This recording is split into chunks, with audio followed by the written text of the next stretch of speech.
take you through the various scenarios which have been coming through over the years. So let us break up the talk into smaller segments. And so what we are actually going to do is that we are looking at the primary energy demand and what is the current status of the renewable energy and the potential targets. I'm being very specific here because I'm only talking in the Indian context because our challenges itself are more than what we need to do. So let's firstly have the challenges resolved here before we move on to the global level. Then obviously why the wastewater treatment is so important for us at this present day. What is the sewage treatment scenario in India, looking at the different cities and treatment facilities available. Then we come to the treatments where aerobic versus anaerobic thing and what are the major technologies in that part. Biotechnological advances, what are the different anaerobic reactor configurations, and post that we are looking at the advantages and the disadvantages, and then how we couple it with the membrane bioreactor. We'll talk briefly about the advantages of the AnMBR, and then of course, what is the recent work which is more or less going on in that particular direction. Now, as you can understand, when you are covering such a topic, there are various sources from where you have to take material. I have tried my level best to take the material and from whichever source it be, and I have also tried to cite all of them as and where it is there. But it's still possible that some of them might have got left out somewhere. But again, the intention, it is not intentional, it's purely for an academic purpose. So if that kind of a thing is there, I would certainly try not to do those things. But from my side, I've tried my best, to put all those under the context. So the situation of the Indian primary energy demand is, as you can see, something like this. If you are looking at the energy demand, which is MTOE, which is basically the million. So it's actually the million tons of oil equivalent. And essentially, it simply means that if you take 1 ton of crude oil and you burn it, then whatever is the energy which is equivalent of that is what is you call as your MTOE.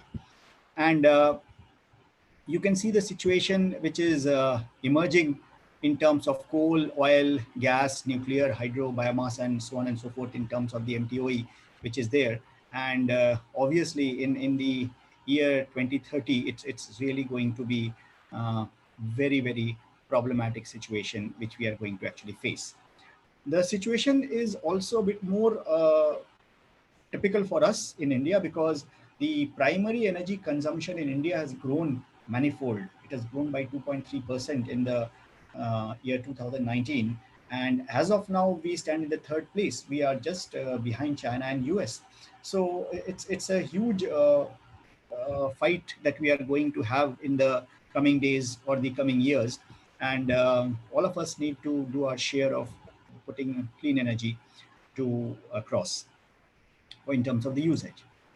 So as of now, if we look at what is the current situation in terms of the energy status and the targets, so it is the fourth most attractive renewable energy market in the world, according to the sources, and you can find this in ibef.org. It's a beautiful website. You can go to this website, you can check the current situation. A lot of good material is given on this website. It also says that India is ranked fourth in wind power and fifth in solar, and in solar, fifth in renewable. And we have got certain installed capacities based on which we are making such predictions. And if we are looking at the renewable scenario, then according to Climatescope, the way we are positioned as of now today, we are standing at second among the emerging economies, which is really, really good because fact of the matter is that if you look at US, if you look at UK, and if you look at the EU, they started converting their resources into renewable long time back. In fact, it was a long time back when actually they started. And in fact, the situation is such in some of the countries in EU that they are now actually facing a problem of storage of the renewables. And they have a cost of production associated with it. So they cannot just give it to other countries, even at a very low cost, because they are not able to recover the cost. Countries like Finland and Norway, they have a problem of storage because they have so much of their geothermal energies which are there, that they have converted everything into renewable, and yet they have a huge surplus which they are not able to actually store.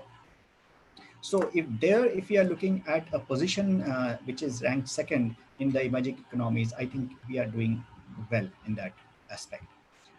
So when the Paris Agreement happened, India had set up some commitments there, and it is ambitious. But then I think we are moving towards it, because we have sort of made a commitment that by 2020 we are going to achieve a target of 175 gigawatts, and there are a lot of parts in it. There is some wind, there is some solar, and so on and so forth. I think you know that recently we have got the biggest solar park, which is touted to be the biggest solar park in the world, actually, which adds to this capacity. And as of February 2020, the installed capacity that we have is 86.75 gigawatts. Then again, there are breakups, there's solar, there's wind, and so on and so forth.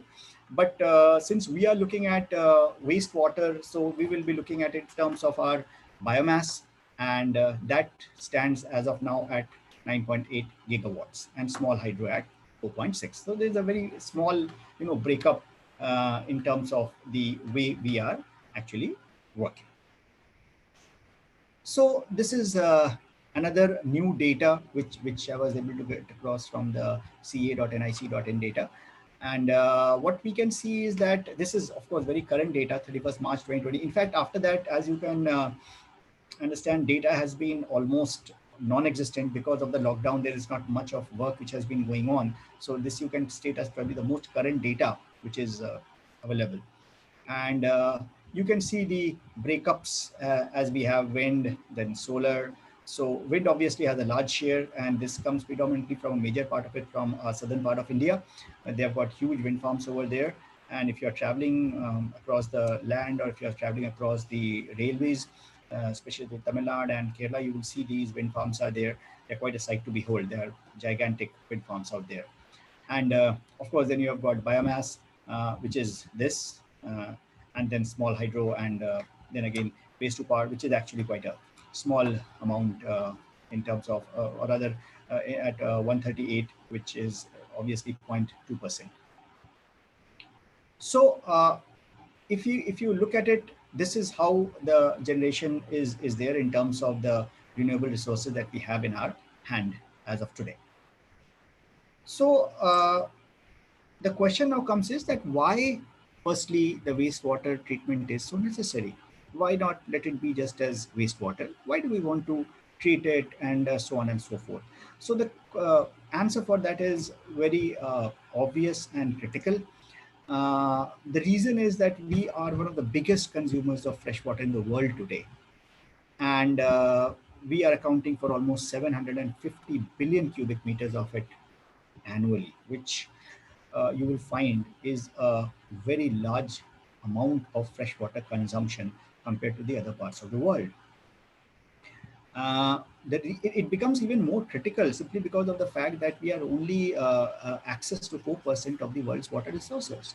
And on the other hand, we are accountable for 17% of the world's population. So there's a huge mismatch there.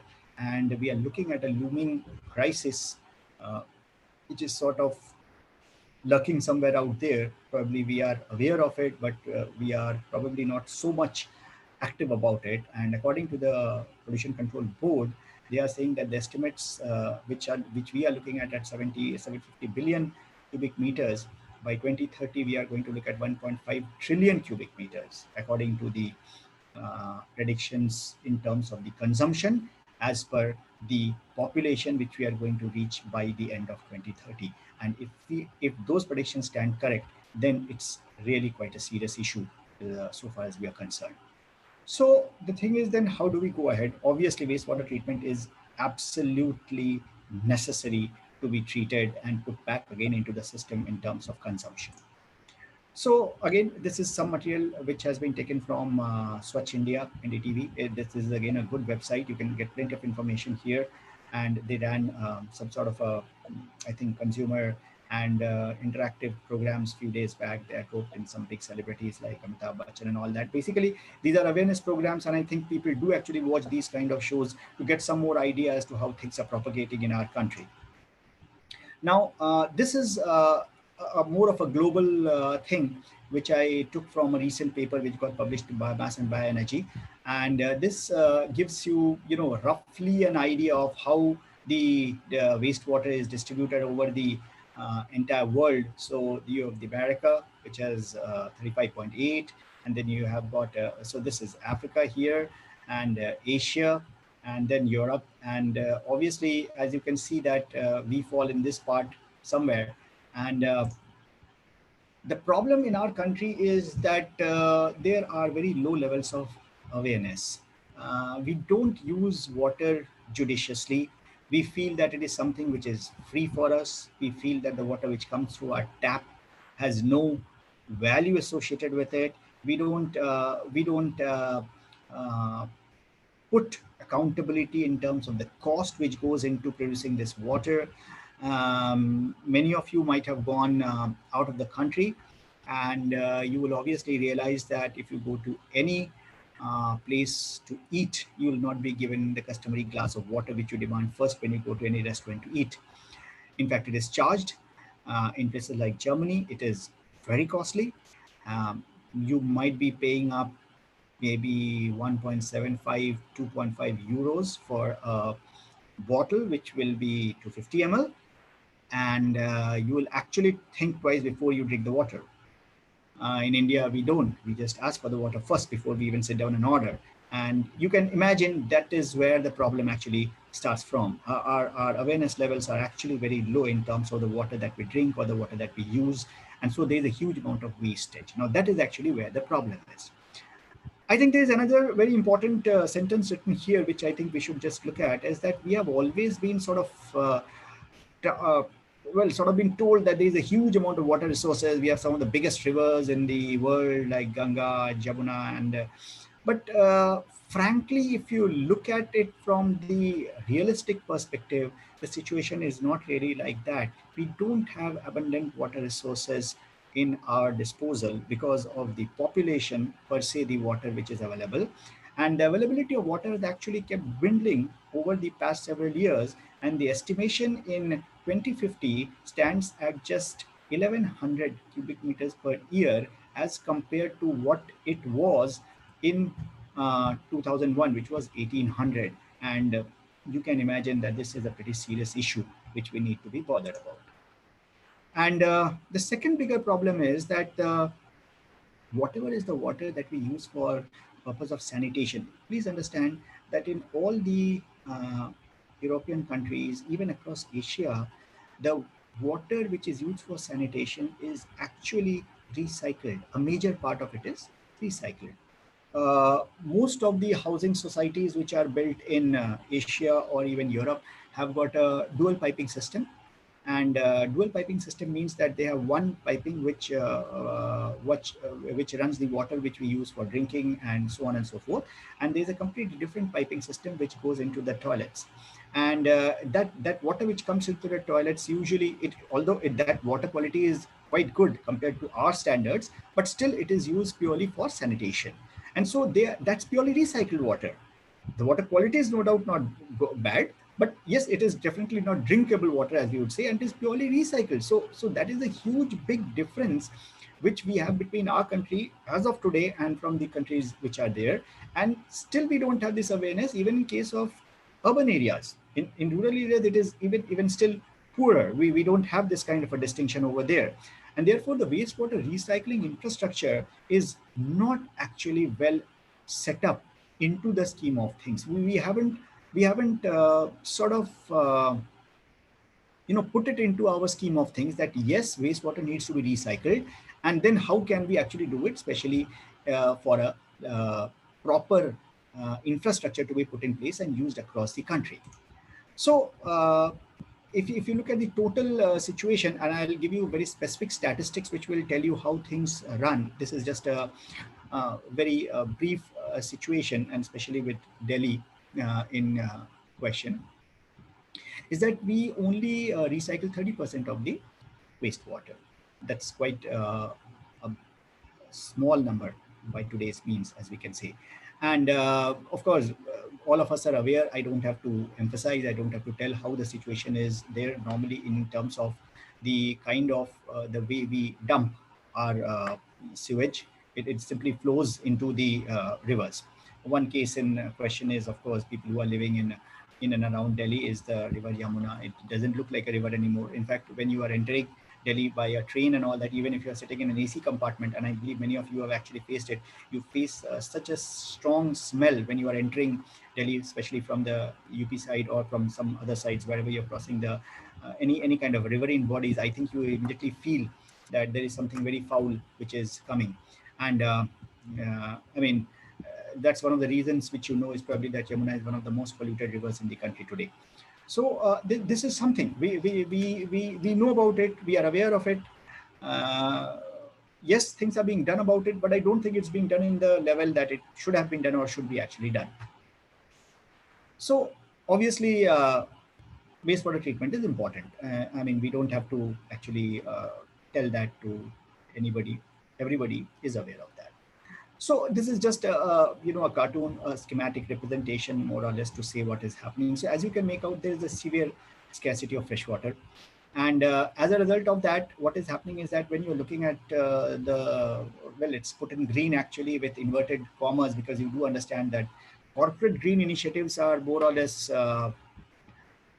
we don't want to go into that, but yeah, they are not really meant for the public or something. They are just, yes, they do try to of course decrease their carbon footprint, but sometimes they don't really work the way they are supposed to be. And then what happens is you don't have a lot of space to in the inside for inside treatment, so then they put it for some place where it is stored outside, and there's a third party who doesn't really fulfill all the criteria. So because when you are discharging wastewater, there are very stringent regulations, and that is where most of the problems actually start happening. And then of course, what happens if you are trying to put it into a POTW? Okay, so POTW basically is that when you are looking at your public treatment works, so what happens is that this is a term which is typically a US term. So wherever you are using POTWs, the thing is that they are essentially government. What you say is that they are treatment water works, which are actually for treatment of water, which is essentially for which is by government funding. It's not for private. And obviously, when you are using those facilities, then your charges go up, because they will take some service charges, because it's your waste which you are generating to do some business from which you are earning. And so if you're wanting it to be put into a taxpayer's money facility as a public treatment work, so obviously there is a charge associated with it. And so many of the corporates actually try avoiding their putting their wastewater into the POTW. Uh, so the treatment is important. There is no doubt about it. So this present scenario, and this is very latest data, and this is again taken from Dr. Baral's recent paper, which is published in this particular year in Biomass and Bioenergy. So I'll just give you some very recent data. I had another slide which was of 2009, but then I thought better to show you something which is more recent. And so you have a star and you have a circle. The star tells you about the sewage generation, and the sewage, the circle tells you about the sewage treatment capacity in MLD. Now, I would like to draw your attention here to this small part, which is Delhi. Okay, because we talked about Delhi. I mean, I don't know why Delhi is getting a bad name for everything which is happening in the country, but yes, it is the capital. So if you look at the scene around Delhi, you will see that the total sewage generation from Delhi is 3800 MLD, and the treatment capacity is 2330. It's not actually bad. I mean, if you look at the amount of the sewage which is generated. Why I'm saying is because the next door neighbor is UP. It is the most populous state, which has got an overall sewage generation of 3506.01 MLD.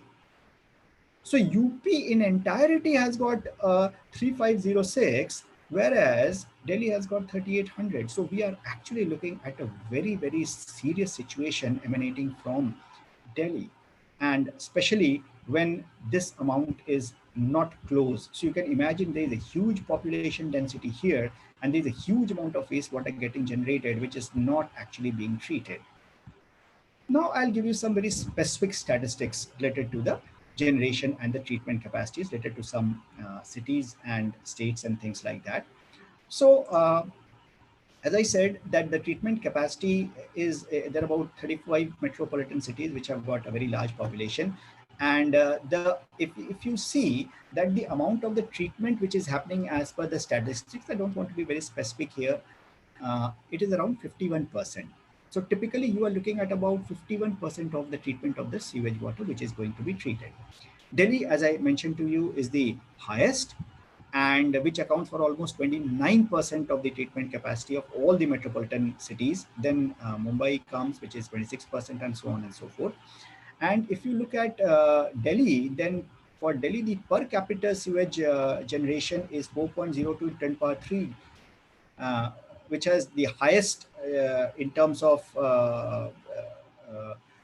all the cities. Whereas if you look at a city like say Allahabad, which is that is quite less, it is around 29.2 or something like that. And so this gives you a fair idea of how the things are distributed around our country in terms of generation and treatment and so on and so forth. But the reason for showing this slide was in a bit of detail was that we are only able to treat 51%. The rest 51% is simply going untreated, and it's going into all the water bodies which are getting further contaminated. So normally when you look at the treatment facilities which are there, the sewage treatment facilities, they are either aerobic or anaerobic, and each one of them have got their own pros and cons, as you might say. Mostly the community-based sewage treatment plants are aerobic because they are, I would say, easier to construct, and if something goes wrong, then at least they can again be put to use with something which cannot be used for anaerobic, because if the anaerobic goes bad, you have to more or less just shut down that plant and move to another one. So probably it doesn't work out that way. Although in terms of reliability and maybe generation, probably the anaerobic ones are better than the aerobic ones. But of course, each of them have got their own pros and cons. And as you can see, you have got the activated sludge one, you've got the SBR, you've got the MBBR, you've got the MBR, and so on and so forth. And in this way, you have got both decentralized ones and centralized ones. So usually the community-based ones are aerobic simply because, as I said, easier to handle, and the centralized ones of course are much more larger, and many a times they use the upflow anaerobic sludge blanket, which is the USB, and so on and so forth. So the problem that usually happens is that if you look at all these reactors which are there, almost all of them barring the USB are highly energy intensive, and that is where actually the problem comes. But then USB comes with its own share of problems. One problem which always comes is that it is actually not good for lean sewage conditions. A situation like that may always happen when you have got a lot of rainfall happening, depending on the particular state, and this may actually cause an issue for the USB to actually fail. So over the years, the treatment facilities have gone up, and this is just rough way, starting from oxidation ponds way back in the year 1860 to all the way we have come to MBR, and I'll talk about some more technological developments which have happened in the past few years. So we have moved into 2020 into some different zones beyond even the AnMBR and so on and so forth. So if you look at, if we give a rough versus treatment, then what we see is that there are some take-home points in the anaerobic treatment process. And one of those happens to be obviously the small reactor volume. This is because of a particular characteristic of the anaerobic process. I'll come to that shortly. I'll tell you why this thing happens. But then again, if you look at the biomass yield, then the biomass yield is definitely high in the aerobic, whereas it is low in case of the anaerobic. So typically you are looking at lesser in terms of the volatile suspended solids, and you have a low sludge handling over there. Startup time in the aerobic is much lesser, whereas in the anaerobic you have to give it time. So it takes almost 1 to 3 minutes, depending upon the size, depending upon the type of the wastewater, the sludge which is being handled, and so on and so forth. The utilization rate in case of the anaerobic is definitely higher, much higher. In fact, you see that the upper limit of the aerobic is the lower limit for the anaerobic. So that's other way of it. And when you look at SRT, so in case of anaerobic, the SRT is definitely much more longer as compared to that of the aerobic. And that is one of the reasons why you are actually able to get a smaller reactor volume, which gives you good value of money or good return in terms of the investment that you do. And so far as the energy consumptions are concerned, if you are doing a one-to-one in terms of aerobic and anaerobic, then definitely the anaerobic one scores because of its energy extensivity as compared to the aerobic, which is quite energy intensive. So if you look at it on a broader scale, the anaerobic process actually seems to be a better one. And that's why we want to continue with uh, being the anaerobic one as the process that we want to talk about.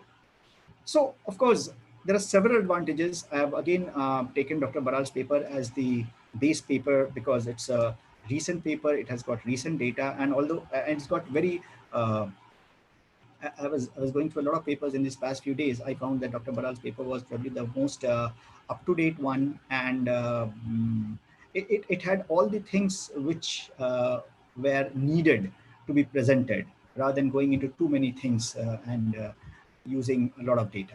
So one thing which is of course there is that what you find is that the biodegradation efficiency is very high. It always happens in an anaerobic digestion. The second thing is there that the biogas that you use or you get uh, is uh, is can be used as a fuel. So you are directly converting the organic waste into renewable energy. And the third is the energy extensivity. So the energy consumption is actually very low as compared to that of an aerobic process. The production is on the higher side. The maintenance required is very less. And whatever you get, the sludge is actually quite high in terms of the mineral element. So on the whole, you've got a good number of advantages when you are looking at the anaerobic digester. Uh, if you are looking in terms of the characteristics or the configurations, so usually what happens is that you've got anaerobic bacteria which has a longer sludge extension time. So the SRT has to be on the higher side as compared to the hydraulic retention time. And we'll talk about that a bit when we come to that portion, why and why it is needed that the SRT has to be much higher than the HRT. And as a result of that, the loading rates are naturally going to be dictated by how much is going to be the SRT as compared to the HRT. And therefore, when you are looking at the maintenance part, that also is a practical application. So if your SRT is on the higher side, then your maintenance cost of things sort of balances out. So you are in a sort of a more winnable situation with a higher SRT in case of a anaerobic reactor. And you also get higher rates of anaerobic treatment. So these are some of the basic advantages which you already normally always generate. Uh, so as we were saying that the conditions are so generated that usually your SRT should be much higher than the HRT. The reason for that is that if your HRT starts getting very bigger or larger, then your reactor volume keeps on going up. For example, if you're looking at an HRT which is close to around 15 or 20 days, as compared to one which is 1 day, so your reactor volume immediately comes down by 20 times. And so if you're looking at a reactor for a holding time of 5 meter cube, if you're looking at it for 20 days, you're looking at a reactor which should have a volume of around 100 meter cube. And you can imagine the cost which is going to be taken up for building such a reactor. So you bring down the cost by almost 20 times, and that is one of the major issues. So typically when you are building anaerobic reactor, one of the conditions from the characteristics that need to be put up is that you are going to have an SRT which has to be largely in excess of the HRT. And this is one important characteristics that a design engineer always has to keep in place. And this is always done. It is built into the design of the particular anaerobic digester. And so as a result of that, what happens is your cost comes down, your efficiency goes up. And so in order to get higher treatment, one thing that has to be done is that you need to have a longer SRT, which is fundamental need for a particular anaerobic reactor. And these are some of the different kinds of the reactors which are in use. So you have the ABR, you have the USB, of course you have the SBR, and you have the packed bed.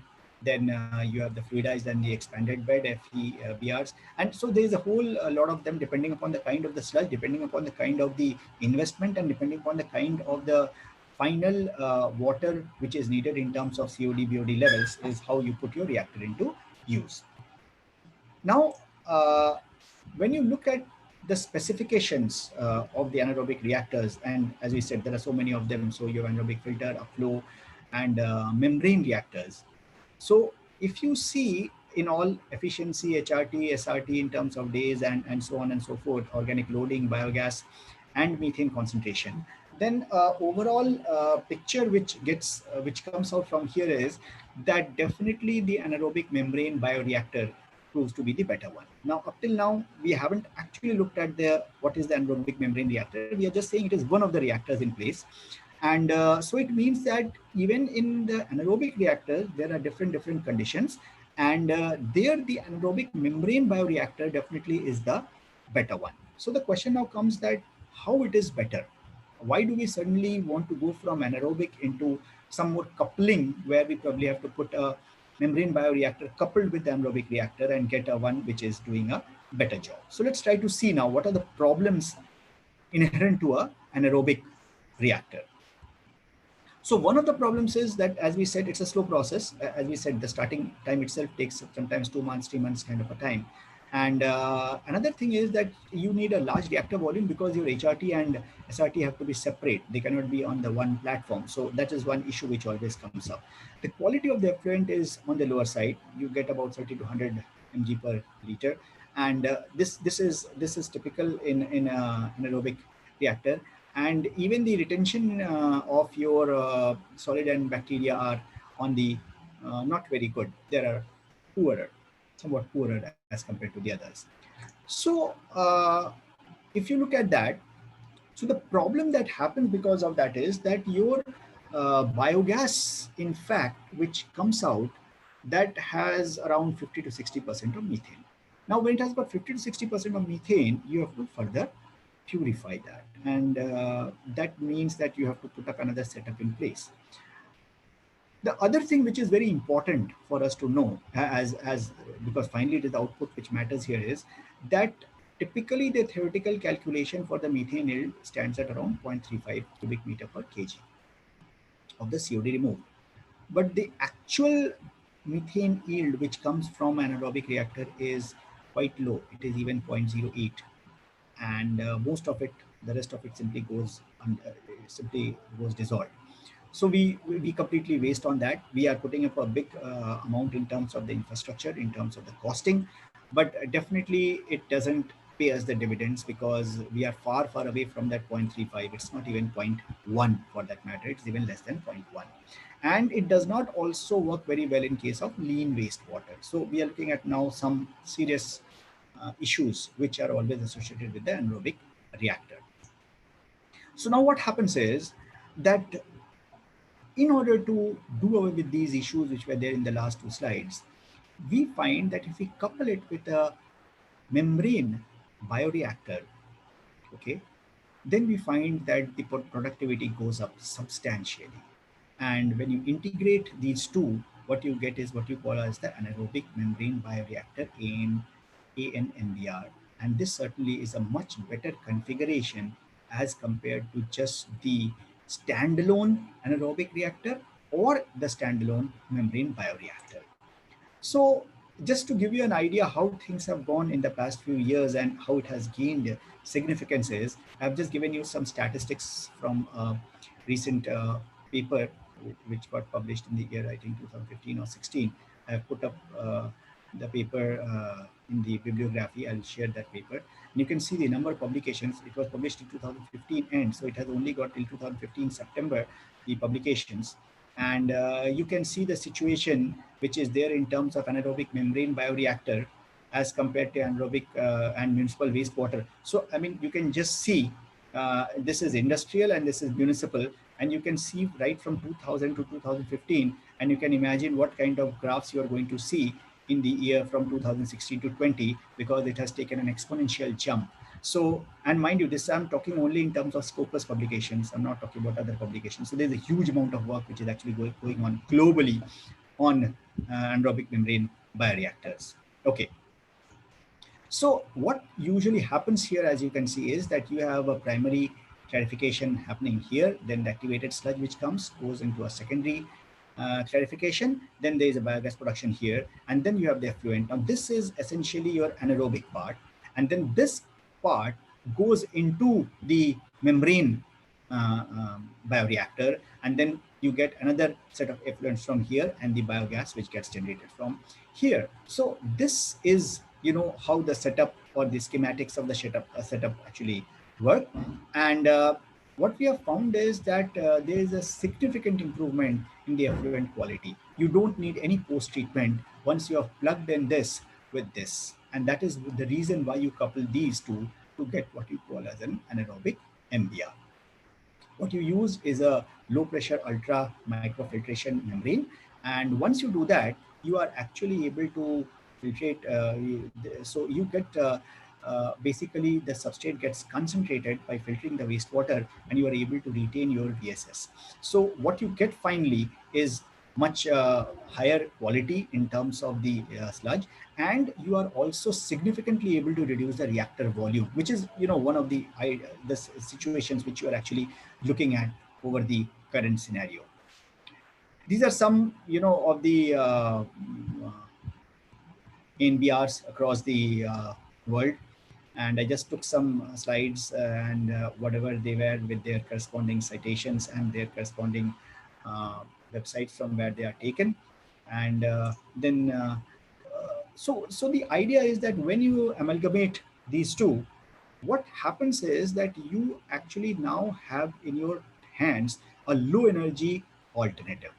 Okay. I mean, in terms of what you call as you are treating it, it is pretty much easier to get. And once you are using a low pressure membrane filtration with proper suitable fouling, because this is an issue I'll just quickly tell you in a few slides. This, if this fouling control is done, then probably you are looking at much better quality of water which is going to come with a positive energy ratio. So the pros are much higher than the cons when you're looking at a AnMBR. So you get good quality of water which meets most of the quality standards. The small footprint. Small footprint will also mean smaller cost. You don't need any further disinfection of the water which is required. Settlement problems is gone because of the MBR of the membrane in place. And of course, you have two features, micro and ultra filtration. I don't want to go into that. It's a bit more specific in nature. I'm just leaving it at that, that yes, these are two of the main features of the MBR.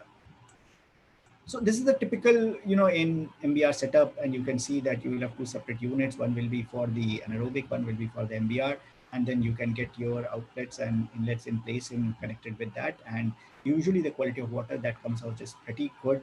And I'll share some details with you. At least what you can ensure is that you don't need any kind of further purification.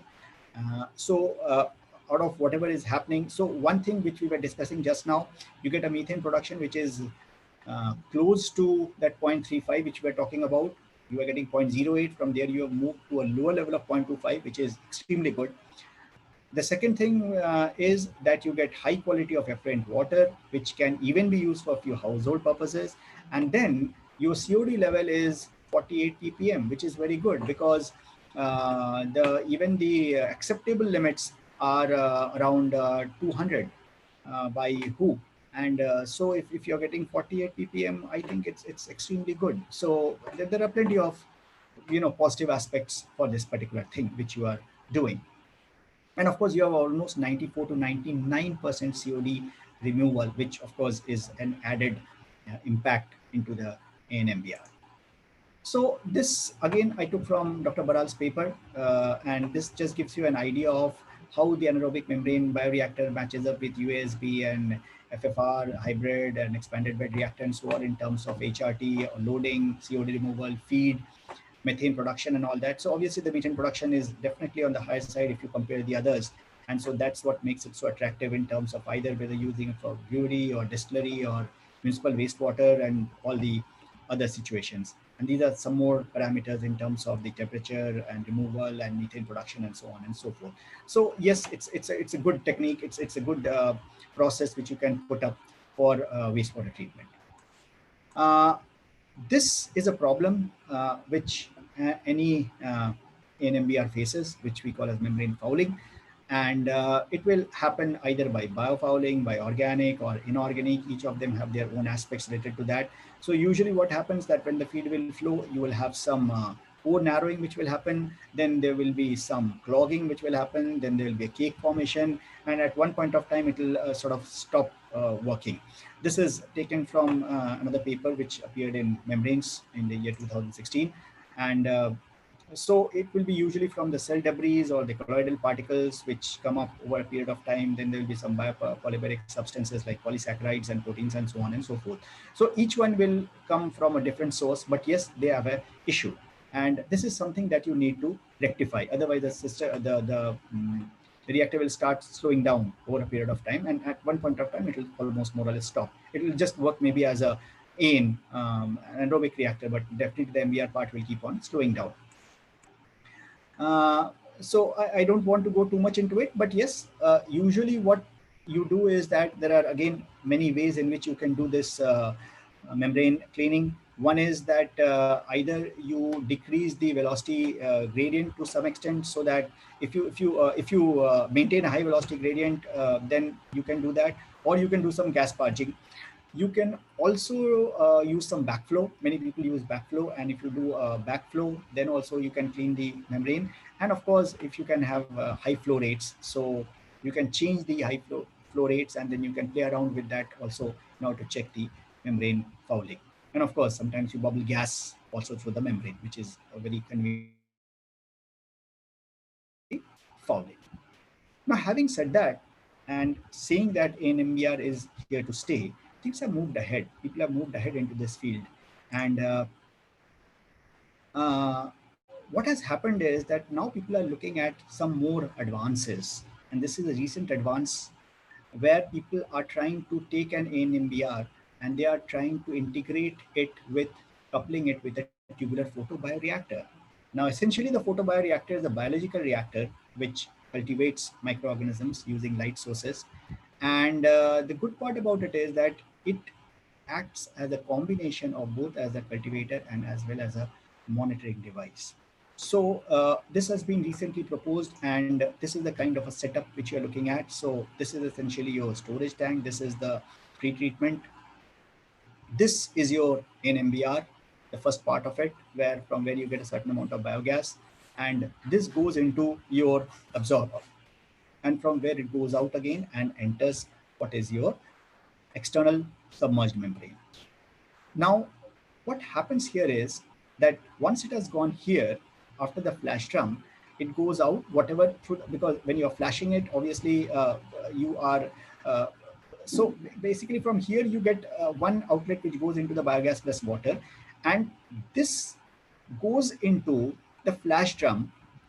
When you flash, then here what happens is that obviously the gas will go out from here, and the water which comes out after the phase separation happens now enters the photobioreactor. This is now the photobioreactor, and from here you get the biomass, water, and the methane. So we had a setup which was actually up till here. This was what it was. Now we have added this additional part where we are putting a flash, and then after the flashing we are getting the biogas from here along with the biomass and the water. Obviously, the water quality is of much higher level.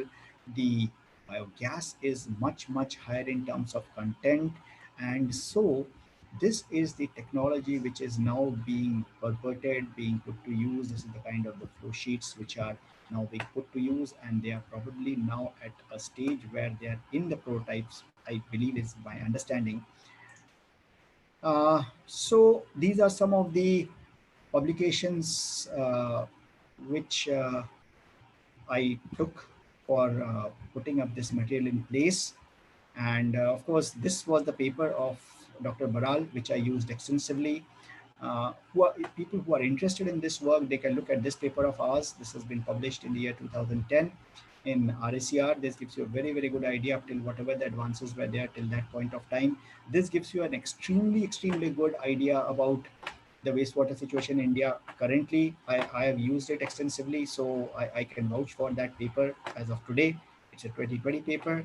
There are some more papers which you can see, which I at least use. And of course, there were plenty more, but these are the ones which I used somewhere or the other to just glean some more information. There were plenty of websites that I used, the MNRE website, the Aquatic, Aquabio, CA, and of course, whatever I had put up in my earlier slides, the IBEF and all that, they're all very excellent sites. And of course, MNRE always provides you with a huge amount of information. Now, of course, before I end, I would just like to say that I would like to place my acknowledgements to the director of the Pilani campus, Professor Baral. Professor Baral had a tough time in the past few days. Well, unfortunately, it sits just next to me. His cubicle is just next to me, and for the past 4 5 days, I've been badgering him all the time because I was looking at his paper. Every time I was having a trouble, I was running to him and telling him, "Please tell me what is there." And so he is one of the people. Uh, I think the major part of this work is contributed to his work, which he published, of course, recently. And you can see most of my work is related to that paper. Of course, organizers, especially Dr. Pandit, he has have troubled him a lot in the past few days. Uh, so I would like to put my thanks to Dr. Baral, Dr. Pandit, the conveners. Uh, Beautiful conference. I was putting very small amounts of it. We were stuck into something else. I think all the institutions are having their share of problems nowadays, and we are also part of it. So we were stuck into a few more things. I couldn't be a part of many of the talks, but I could just clip into some of them. But all of them were fantastic. I was listening to one of them yesterday. So I would just share some pictures of Goa. I think in times of pandemics, that scenes look refreshing. So this is the Baina Beach. This was taken in the year 2007, and I visited it just a few days back in the month of June, and just a few days after that, this place became a containment zone. So, okay, you can't really predict what's happening around. There is another beautiful scene from St. Jacinto Island, which is very close to our campus in Goa.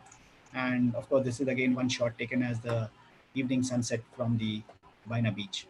Uh, so that's all from my side. I can take a few questions or queries or whatever.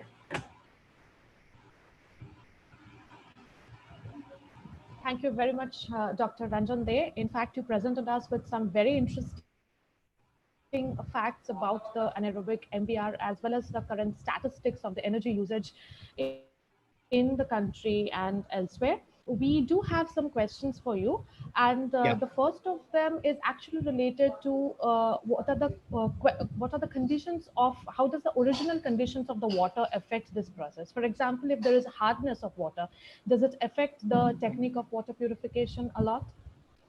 Just 1 minute. Just let me just open it to the full screen size. Then I'll be able to. Just give me a minute.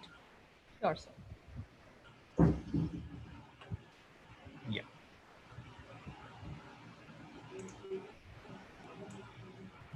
Yeah. Can you please repeat? I was looking at a slightly lesser audio. Can you Uh, just repeat that question? Yeah. Tell me now. I was asking that whether the hardness of the water, the conditions, the prevailing conditions of the water is affected by this technique of water purification. Does it affect it? See, when you are looking at anaerobic or when you are looking at AnMBR, you are looking essentially at wastewater. The problem that may happen, as we said earlier, is that whenever you've got lean wastewater, then lean wastewater is always an issue. And this happens typically in places like uh, Goa or places like Kerala. And that also it becomes very prevalent at the times when you have rainfall. Like right now in Goa, we are having huge amount of rainfall. Now, when that kind of a thing happens, then the treatment starts becoming an issue because the wastewater actually goes down. So, as you are saying, that is what actually affects the hardness. That so lean wastewater is probably not a very good, feed for either a AD or an MBR. If you have a stronger one, then I think better conditions prevail. You get better output. That is how things are actually there. Okay, sir. Yeah. So our next question is related to the sustainability of the processes. So how much energy can be recovered from the wastewater as compared to the energy that is required for the wastewater treatment? Okay, so I think in one of the slides I had actually put it. I have to either go back to the slide again, but typically when you are looking, so there's no such way to say that, okay, this is how much I'm going to recover. What you see is not in terms of that much energy, but yes, compared to the energy intensiveness of aerobic, definitely the anaerobic is much more energy extensive. So your overall, in terms of your infrastructure that you are putting in place, the output is much higher. You cannot exactly put that this is the number in which I'm going to get, because that will completely differ from the reactor to reactor. But yes, what you can actually put a more emphasis on is the kind of the biogas that you are generating in terms of the quality. So the quality of that biogas will definitely be on the higher side. So if you are able to get that higher quality, then obviously your efficiency of the entire process goes up. So if you are looking at a biogas which you don't have to purify further, and that's why you are coupling the MBR with the anaerobic digester, definitely your efficiency goes up. That is how you're actually looking at. You don't need any further purification. If you're using the PBR in conjunction to that, obviously it goes up one step ahead. So you are looking at a much better uh, everything. Whether you're looking at the water, whether you're looking at the biogas, whether you're looking at the sludge which is coming out, all the parameters get highly scaled up. But the problem is, at the same time, when you are adding the photobioreactor, the PBR costing also gets added up to your infrastructure cost. That has to be taken into account, because at the end, the product which is coming out is on the higher side. This is how things are. I gave some papers there. I would suggest take a look at Dr. Baral's paper. Take a look at some papers which I had quoted, especially the paper in which there's a paper of 2019, and that paper gives you a very fair idea of, again, the wastewater treatments which are happening in India. It's a mini review which has come in Journal of Environmental Management, JEM. And I think that's a very good paper to look at for people who are working in this field or who are wanting to work in this field. Thank you very much. I think you have answered most of the relevant queries that we had from our participants. Thank you very much, sir, for your wonderful presentation. Okay. I, Dr. Richa Sharma, again welcome all the participants to today's sessions. Our next speaker is Dr. Tuli. But before I introduce him, I would kindly request Professor H.S.P. Rao, sir, the Dean Research of Sharda University and the Chairman of this Faculty Development Program, to give us the welcome note for today.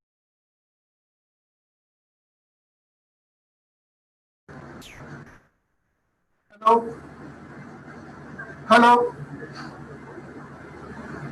Hello, sir, we hello. can hear you. Yeah, you can hear me We now. can hear you, sir. Yeah, Yes, sir. it gives me great pleasure to welcome all of you once again to this exciting uh, 7-day program held by the the Department of Life Sciences, School of Basic Sciences and Research of Sharda University. Today we have very eminent speaker, Professor D.K. Tuli, Dr. D.K. Tuli. I don't know, he was professor once, but then he is Dr. Dilip K. Tuli. Took his PhD in synthetic organic chemistry, a field which is very dear to me as a person. And in 1977, he worked under the guidance of Professor A.C. Jain of Himachal Pradesh University, Shimla. I wanted to tell you this, that if you do synthetic organic chemistry in your research, you can move and move, far and wide. And that's the reason why Dr. Tili was able to contribute so much in the field of bio-based energy. I quickly looked at it and then found out that his paper is, which was published in Bio Research Technology in 2011 on biodiesel production using heterogeneous catalysis, is one of the most quoted paper. It is getting quoted at least 55 times a year since 2011 onwards. So is one of the, as you can imagine, he works in an area which is of very important in the in present day or recent past. So he is with the DBT Indian Oil Corporation, chair on bioenergy and also chair on clean energy and emission innovation. I'm sure Richa would like to introduce him in more detail, but I quickly looked into it and he was appointed as an adjunct professor in two Australian universities, one in University of Australia, Western Australia, and another one is at Deakin University. So, and his contribution in the Indian Oil Corporation while working at Faridabad is something which is going to speak today. I don't want to take more time because the time is something which we give to the speaker, not to people like me. Thank you very much, Dr. Richard Sharma. You could introduce to him in little more detail. I suppose that's what you want to intend to do. Welcome you, sir, Professor Dr. Dilip Ketuli. He was a professor because he was teaching sometime in his life before he moved into Indian Oil Corporation. So therefore, I can call him Professor Tuli. But then this is Dilip Ketuli is here. Dr. Sharma. Thank you, Rao sir. It is always wonderful to hear from you, and it was indeed a very star-studded introduction that we just saw about, we just heard and saw about Dr. Tuli. To add on to, I would like to say that he has to his credit 14 US patents, 2 European patents, and 23 Indian patents. He has also published over 78 research papers in professional journals. In the past, he was the CEO, as you already told, in Indian Oil Technologies, and Executive Director and Center Coordinator for DBT IOC Center for Advanced Bioenergy Research. Right now, he is adjunct professor at University of Western Australia at Perth and at Deakin University, Australia. Dr. Tuli, I request you to please enlighten us with the topic of bioethanol production from agricultural residues. Thank you. Thank you so much for your kind information introduction. Well, who will run the slides, please? Yeah, great. So, am I audible? Yes, sir, you are audible, sir. Okay. So, I've changed the topic a little bit. So, what I'm going to do next few minutes is introducing you to a subject of advanced biofuels and how it is linked to the economic sustainability. Next, please. Yeah. So if you see a current situation, we import about 220 million ton of oil, even more now. It is 2-year-old data. And we are growing at 3 to 4% into this. And we spend 2.5% of our GDP only on oil. And if you see the figure on the left, the production is not increasing from 1990 to 2015, but the consumption has increased. So it is now that about 80% of the oil we import. And on the right, it says the red line is how the carbon dioxide emissions are going up in the developing world. The developed world is blue line, which is almost constant because most of the consumption is there in the developing world. So emission is also going up, carbon dioxide emission. Next, please. Next, please. Yeah. So again, if you see historically, our production has increased because we do not have much of crude oil with us, but the consumption has increased and is keep on increasing. So the net imports are going up, which is a matter of great concern. Next, please. Now, if you see from 1996 to 2006, not that India is a very large consuming country. In 1996, we were only 3% of the world consumption.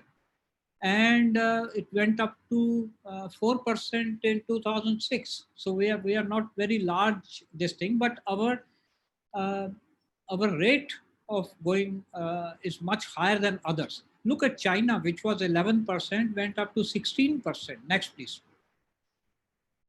And now the prediction up to 2030 is that India will go from 3.6%, which we were there in 2007, to only 5% of the world consumption, whereas China will increase from 17% to 21%. So though our consumption is not very high, but still as we import 80% and 2.5% of GDP goes there. So we need to do something about it. We are dependent on imported oil. Next. Another very important thing is atmospheric carbon dioxide of the world is going up. You see it was about 310 ppm in the 1960s, and it is more than 400 ppm now. So it is increasing huge. So global warming and all this is coming up. And just remember, if you burn 1 liter, 1 kg of say petrol or diesel, you produce 3 kilograms of carbon dioxide. So that is the amount of carbon dioxide which we are producing by burning. So more oil we use, more carbon dioxide is there. So this is another very important factor of global warming. Yeah, next please. Now, if you see the renewable fuels, which I'm going to talk now. So what are the driving forces? First is energy security. Since we are importing 80%, we have to secure our energy. So can renewable fuel do that? Second is global warming. As I told you, everyone is saying climate change is happening and everything is doing because of the carbon dioxide increase is there to the alarming this thing. So what do we do about it? And then legislation. There are legislations coming that you have to reduce pollution, you have to do this. So renewable fuels is one of the answers. Next, please. Now, so if I come to biofuels, which is my topic now, the key driving factors for India could have been, we want to be self-reliant in energy to some extent, environmental sustainability, because fossil fuel will not provide environmental. 1 kilogram, 3 kilogram of carbon dioxide is the thumb rule. Socio-economic benefit, I'll come back to this, how it gives this. And then we can have a good policy and regulatory framework so that we have a biofuel introduction on a larger scale. Next, please. So I'll in the next few slides, I'll tell you that how agricultural residue can actually help in all this. But let's first see how much is the current status of biofuel in India. Ethanol is currently added in petrol in pan-India, all over India. And about, we have achieved the maximum this year, that is about 5% of the petrol has been added with ethanol. So that much of petrol has been added. Now, the thing is, ethanol, we can go up to 10%, 15%. But the problem is we don't have enough ethanol. Most of the ethanol which we get in India is from sugarcane molasses. Because the sugarcane molasses is limited, so the ethanol is also limited. And secondly, ethanol is not only used for petrol blending, it has several uses. It is for the beverages, it is for the chemical industry, also there. So about only 30 to 40% of the ethanol is available to the petroleum industry. In biodiesel, we have made some progress, but very, very little. In 2018-19, we have used about 5 crore liters of this, which is absolutely nothing. And percentage-wise, it is less than 0.1% of the diesel which we use. Now we are trying to increase it with used cooking oil and other oils so that we can. So what it means is the demand and supply gap is huge and opportunities are also huge. So most of the time it is there that there are demand side constraint, but here it is a supply side constraint. We have a demand, We have huge amount of petroleum products which we use, but we do not have sufficient biofuels which we add. If we have these, we can easily add. So how do we have these? Next, please. I'll briefly explain that how ethanol is obtained from sugar cane or sugar beets or food grains. Food grains, etc. They can also be converted to ethanol because with a known process, and sugar cane we know can be converted. Next, please. So if you see world scenario, this is an old slide, but it hasn't changed much. I couldn't get a newer one in this. If you see world ethanol production, India is hardly there. In the last, this thing, hardly anything. The main is USA, Brazil, and now China is also picking up very large. So in world ethanol supply, we don't matter at all. Next. And if we consider the other product, which is biodiesel, the biodiesel story is that we have a technology, we have everything, but we don't have the feedstock. So some or other, we have to create more opportunities for the feedstock so that we can use biodiesel. So ethanol is for blending in petrol, and biodiesel is for blending in diesel. And please remember, in India, diesel is about 4 times the volume of petrol which we use. So biodiesel will be very important in here. Next, please.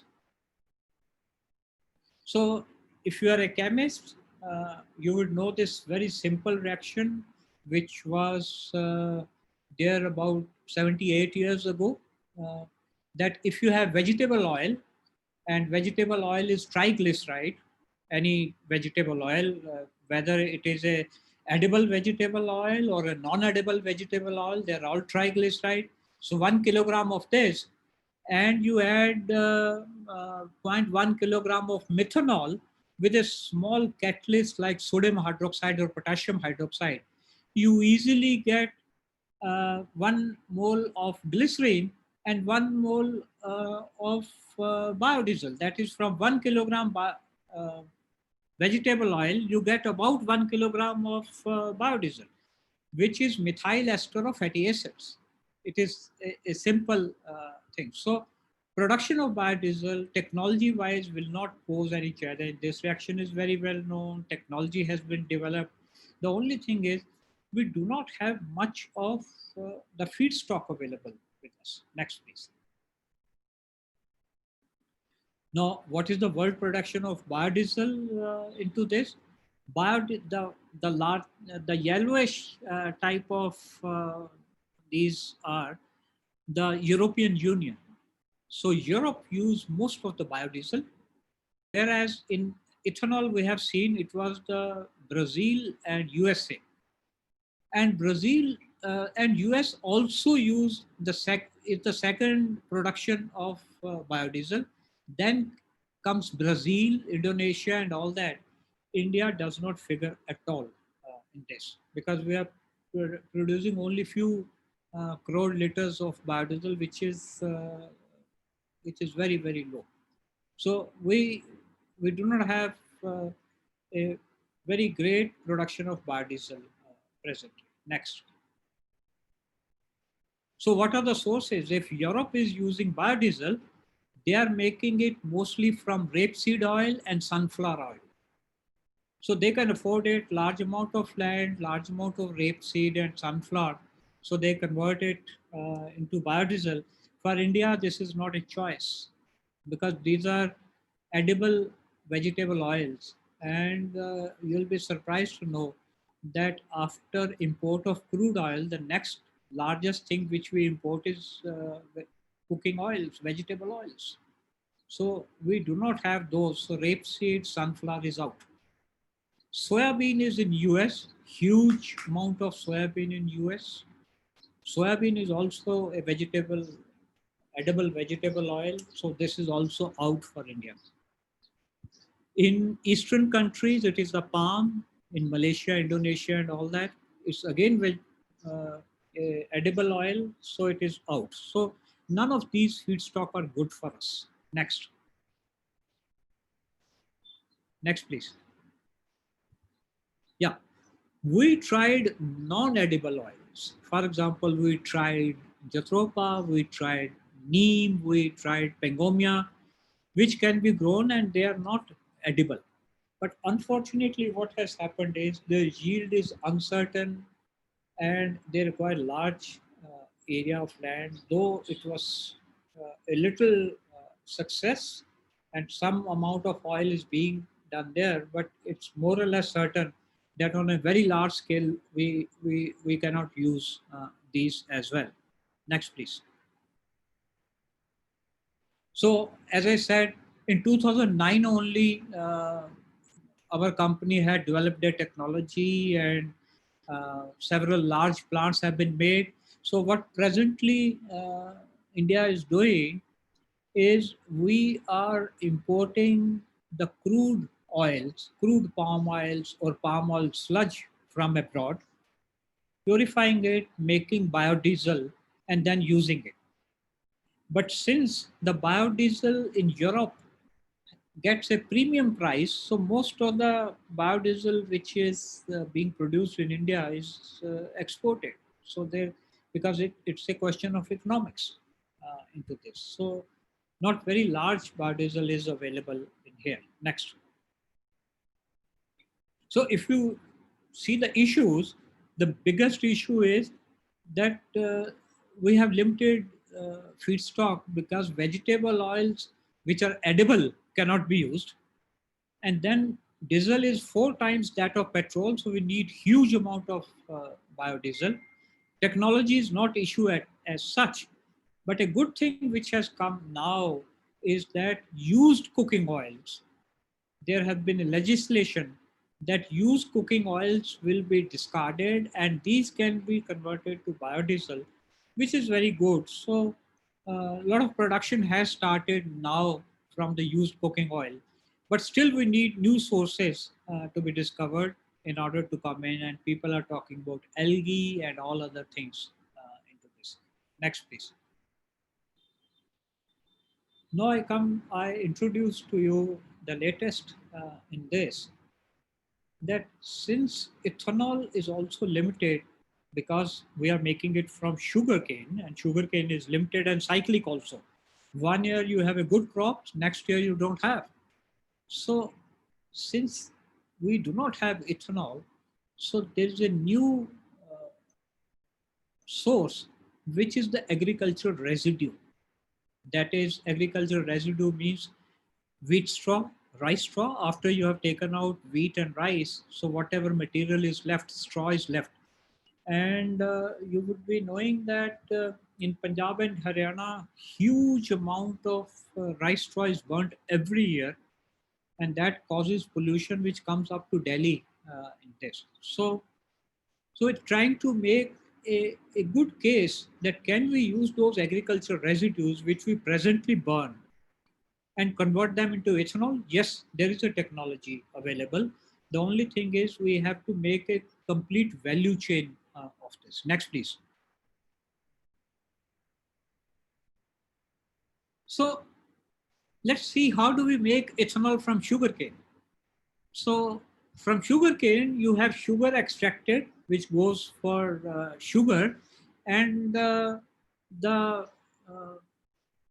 the residue, which is the molasses or the sugarcane, anything, goes only under a step of fermentation, just a fermentation.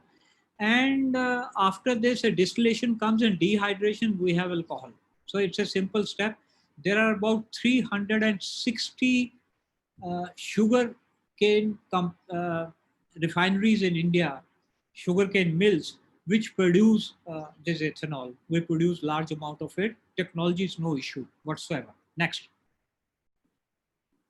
But so the first one, if you see, sugarcane, molasses, and you can produce ethanol just by one step, which is called fermentation, and you get about 140 liters per ton of molasses. And what they use in US is food grains, soybean and other things which they use there, corn, specifically corn. So in corn, there is a step of hydrolysis first. And after hydrolysis, you get glucose. And from glucose, then you do the first step, that is fermentation, you get ethanol. So 1 ton of corn will give you 10 liters of ethanol. This is also very well known, technology is known, and it's practiced for last 50 years. Large number of companies in US and some in India are also making from the food grain, which is not fit for human use. But the latest which is coming is biomass, that is agricultural residue, forest residue, any material. Now this material needs additional step. That is because it has cellulose and hemicellulose, and chemistry people will know what is cellulose and hemicellulose. Cellulose is a polymer of C6 sugars and hemicellulose is a polymer of C5 sugars. So you have an additional step which is called pretreatment, and after pretreatment you produce sugars, and once you produce sugars, then we know how to make ethanol. And 1 ton of a good agricultural residue can give you up to 300 liters of ethanol. And if this technology is being perfected, large number of plants have come up, pilot plants and all. As is there with the new technology, there are certain issues which are being solved, and India is very, very advanced in this technology. Next. So do we have the feedstock? Because initially we had a problem that we didn't have feedstock for biodiesel, for ethanol, but fortunately, India being an agricultural country, we have a huge amount of feedstock. Agriculture residue is 583 million tons, wheat, forest, land, and huge amount of this. Even if 30 to 40% of this is available and converted, we don't need to import even a drop of fuel. We can meet all our fuel needs with biomass. But it's a very tall thing to say and hard to do, but we are on this process. Next. So when we talk about biomass, that is agricultural residue, which is wheat straw, rice straw, sugarcane bagasse. So all of them are called lignocellulosic material, right? So they contain cellulose and lignin. So about 40 to 60% is cellulose, which is polymer of glucose sugars, C6 sugars. For 20 to 40% is hemicellulose, which is polymer of xylose, that is C5 sugars. And 10 to 30% is lignin, and lignin is the most refractory compound. In fact, what has happened is cellulose and hemicellulose being polymer of sugars, they'll get easily hydrolyzed with water. So how do plants get strength? So God has given them a coat of lignin, which is condensed aromatics, and this prevents cellulose and hemicellulose to be exposed to water or nature, and that is the strength of a plant. That is how the plant is there. So this means lignin is covering cellulose and hemicellulose. So let us settle on this. Next. Next, please. Yeah. So here I show you there is a red thing which is hemicellulose and cellulose, and this blue aromatic things are lignin. So lignin is covering cellulose and hemicellulose in such a way that they are hidden in between, and lignin is providing the strength to the plant.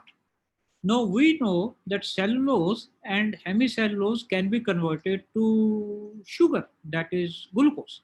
And once we know glucose, we know how to make ethanol. But the main problem is they are not exposed. Lignin is covering the plant. So first thing is, can we remove lignin or degrade it or explode this so that cellulose and hemicellulose get exposed? That is the major technology. Next.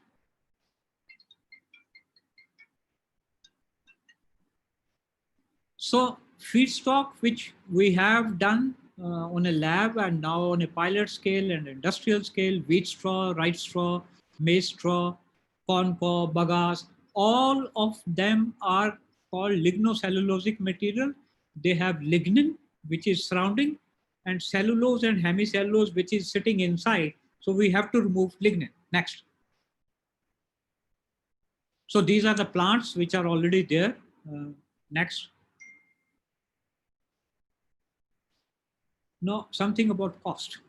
Since this is a new technology and every new technology undergoes certain optimization. So this is a figure which I have taken from European Union. If the gasoline production is 25.25 euro per liter, ethanol from sugarcane is competing. It is again the same price, but from lignocellulosic material, it is almost double present.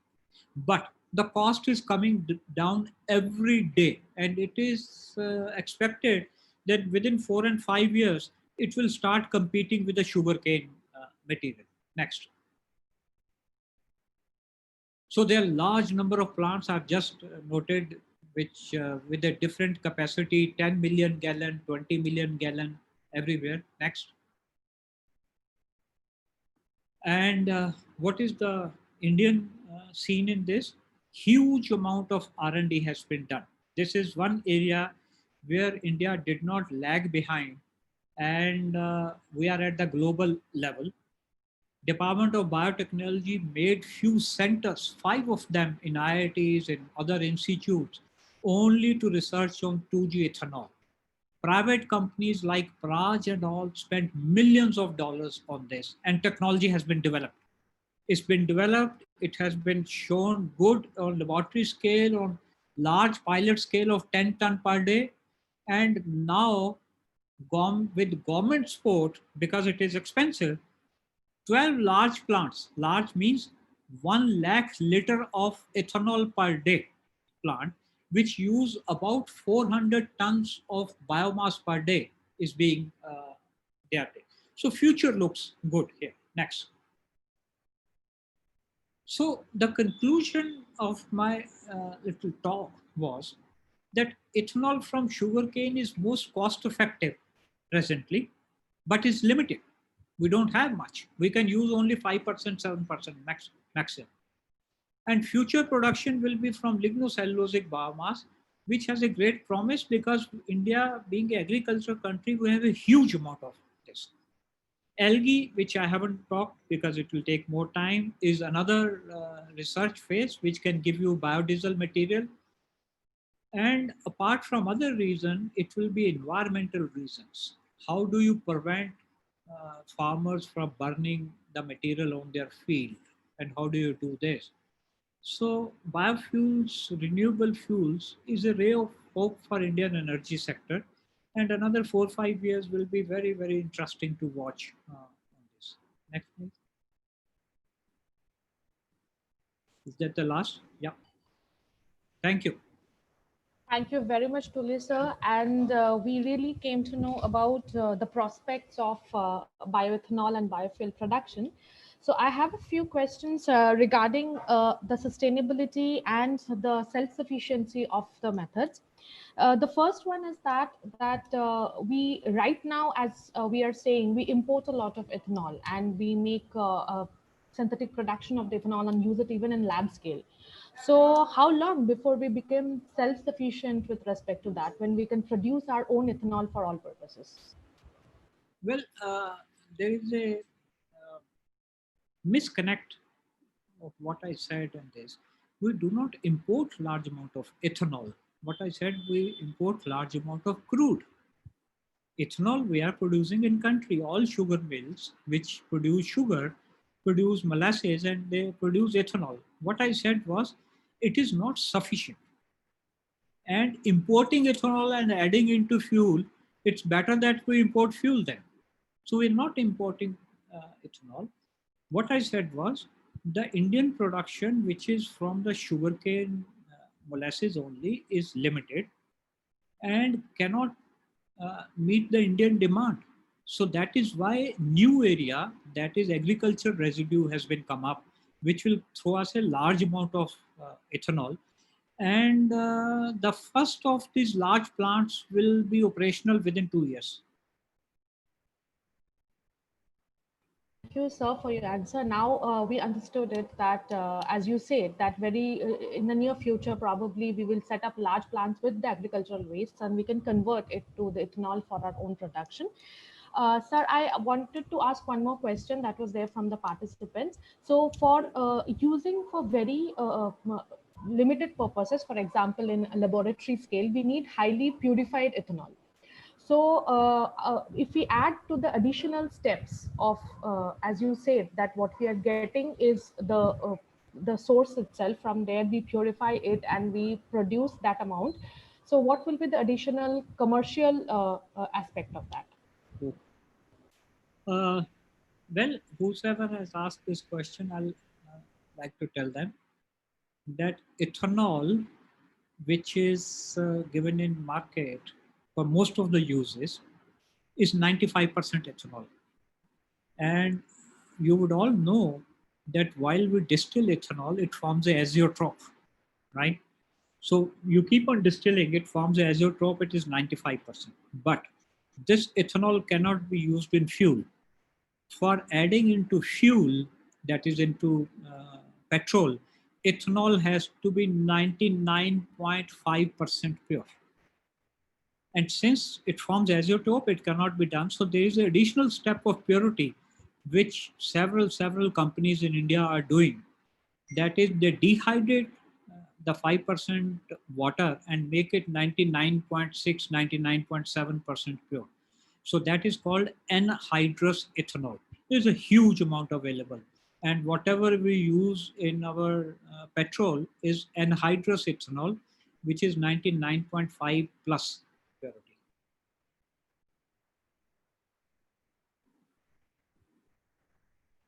Thank you, sir, for that answer. There is one last question that I want to ask you.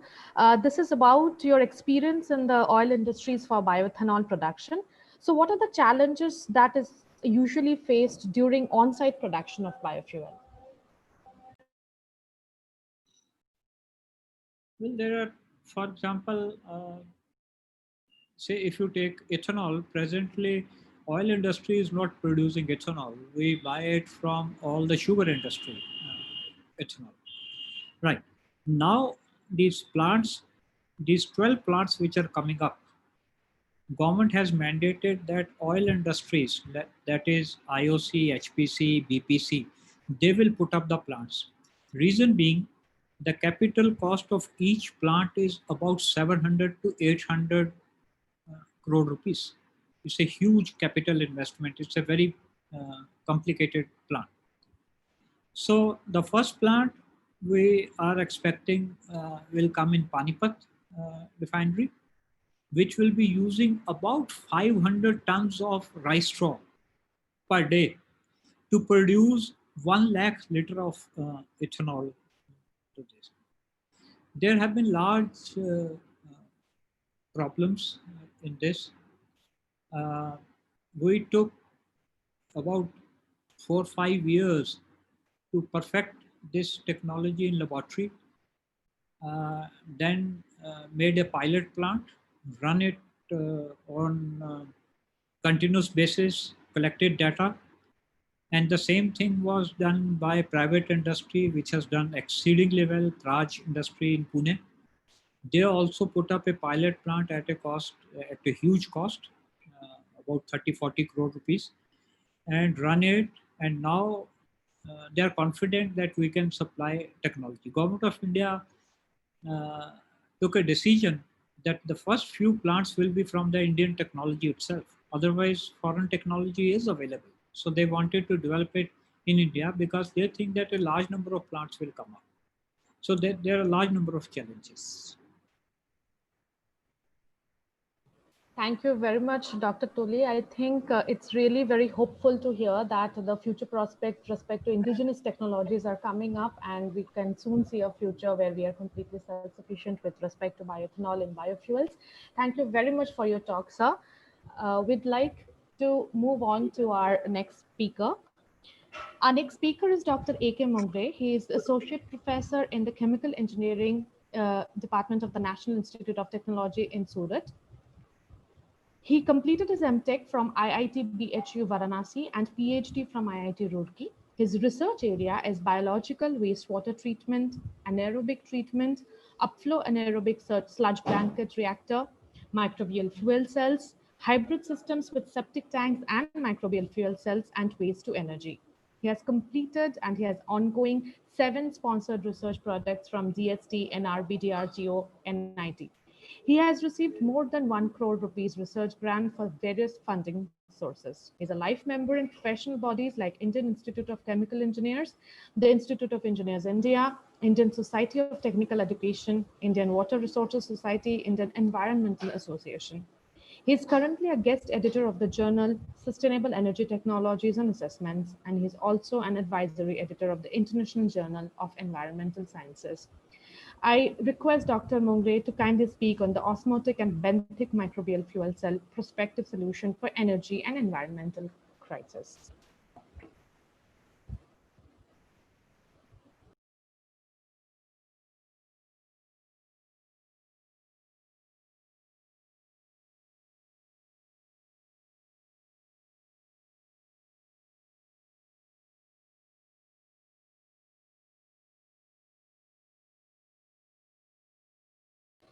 Before we start with Dr. Mongre's talk, I would request Professor Gaur, Dean of SPSR, to kindly give the vote of thanks for the presentation.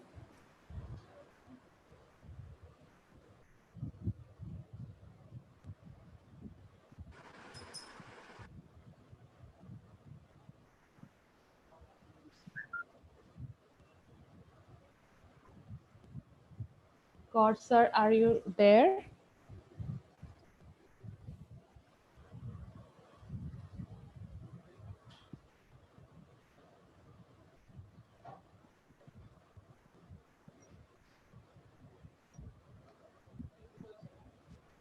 I think there is some issue with connectivity of Gaur, sir. I request Dr. Mongre to please start his presentation.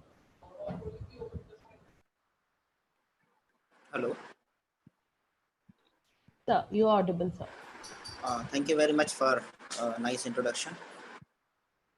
And thank you very much for the organizers for organizing such a beautiful, interesting, and important workshop from Faculty Development Program on waste to bioenergy.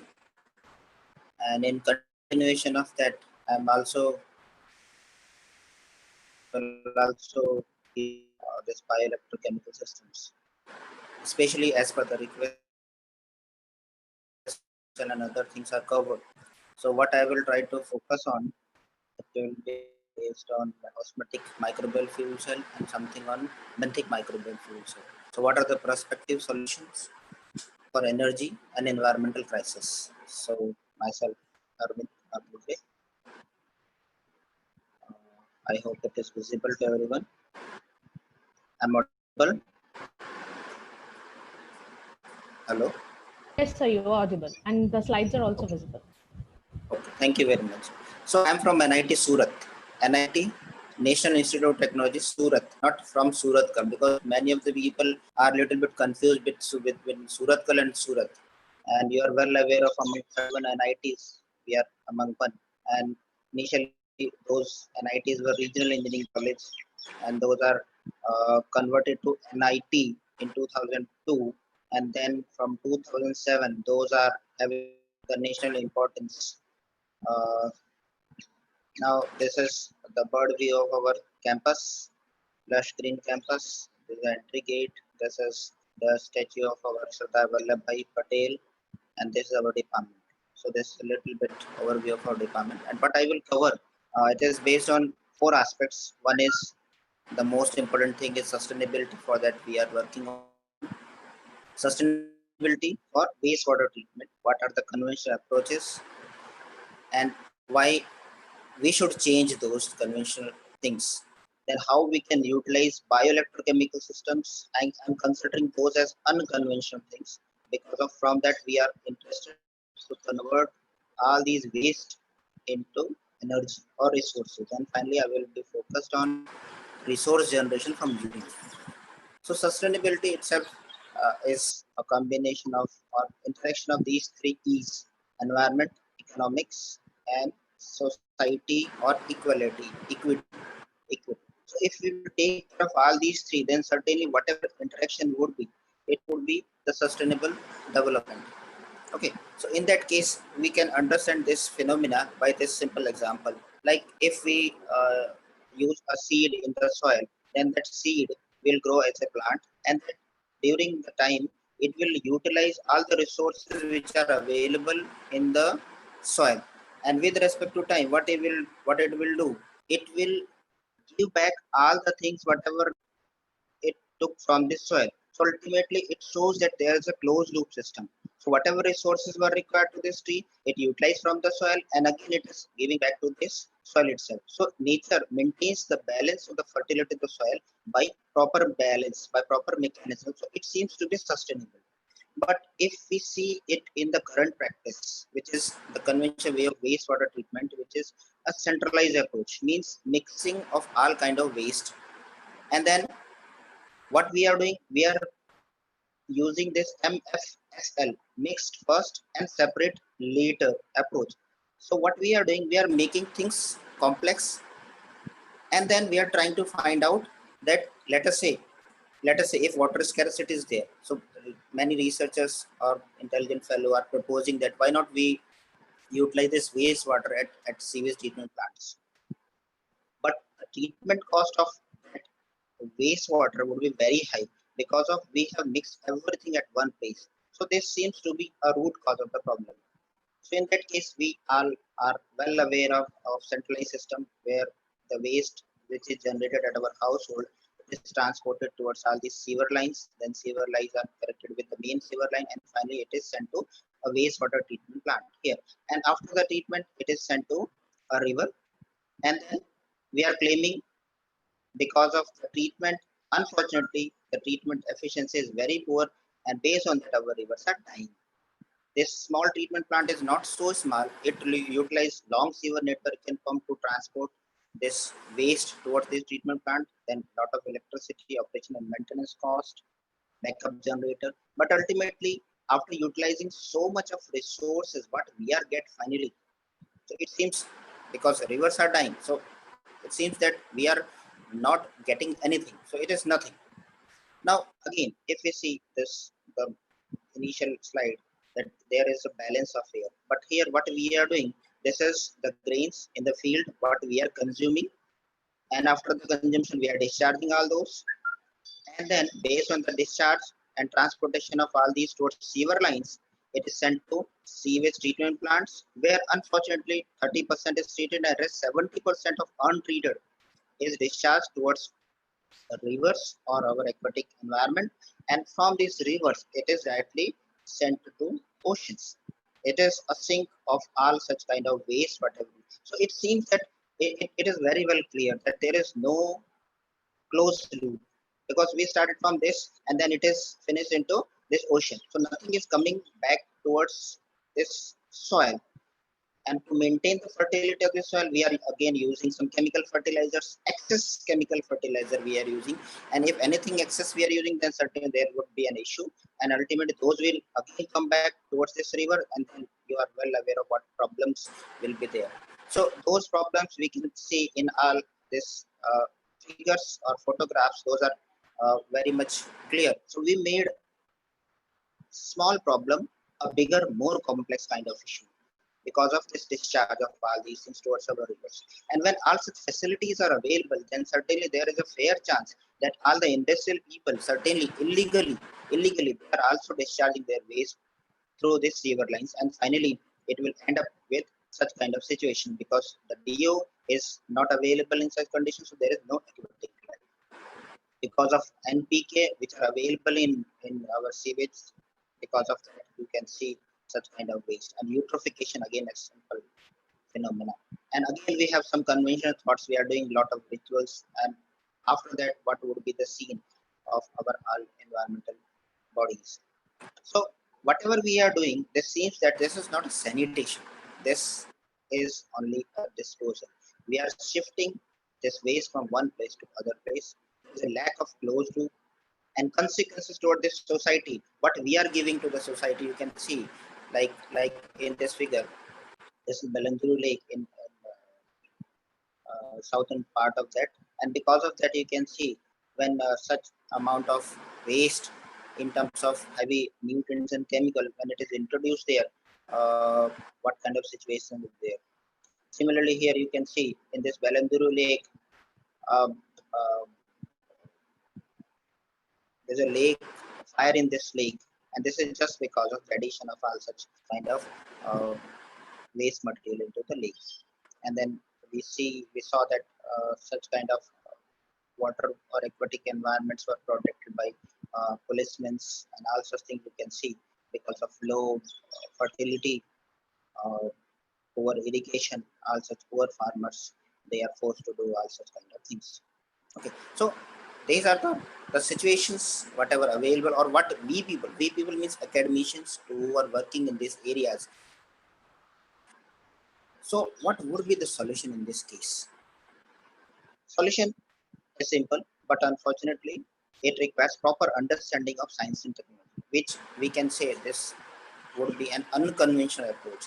In that, decentralization of wastewater seems to be an important aspect in that case. So decentralization means wherever waste is generated, it must be treated on the same place. Like the sewage, which is generated from our household, but we can see the black water from toilet, the grey water from this kitchen, sink, our bathrooms, our washing machines. It is collected and coming to a single pipe, and then it is discharged towards main sewer line. Sometimes rainwater, which is almost free from impurities, it is also added into that. And we are making things complex. As for the distribution, you can see in this figure, almost 1.5 liters of the black water coming from the toilets, which is very difficult to treat, or we can say which is having lot of impurities in terms of pathogens, bacteria, viruses. Because of that, we are contaminating this 34 liters of toilet flush water, which is almost pure, fresh. This gray water, which has very less impurities compared to this. So after addition of this 1.5 liter, we are contaminating everything. So the simple is very simple. It's not a big mathematics involved in that. If we remove this or we separate this line from this, then the treatment cost and the treatment mechanism of this gray water would be very simple. So it seems to be a feasible mechanism that this toilet uh, wastewater should be separated from all these lines. So black water handled with the municipal organic waste can be, and urine as a fertilizer, and gray water for other purposes. Now, it is very simple to say all those things, but on the same time, who will implement and who will utilize such kind of thing? Because no people or no one is interested to recycling, reusing all such kind of things. It seems that there must be a motivation, and motivation will come only when you will convert all such kind of waste whatever is coming out in terms of resources, or in terms of when you will talk in terms of money, then certainly everyone would be happy to utilize such kind of thing.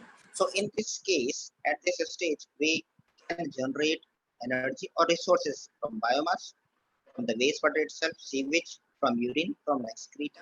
So at this level, certain things are developed in literature that we can do all such things. So in this case, bioelectrochemical system seems to be an appropriate technology by that we can generate resources as well as energy. So in bioelectrochemical system in our group at NIT Surat, what we are trying to do or focused, we are trying to do wastewater treatment efficiently. We are trying to recover resources in terms of clean water, fertilizer, and electricity is a secondary product, because electricity whatever is produced is less, but on the same time it is something is produced at this level, it is less, but maybe in coming years it would be sufficiently high.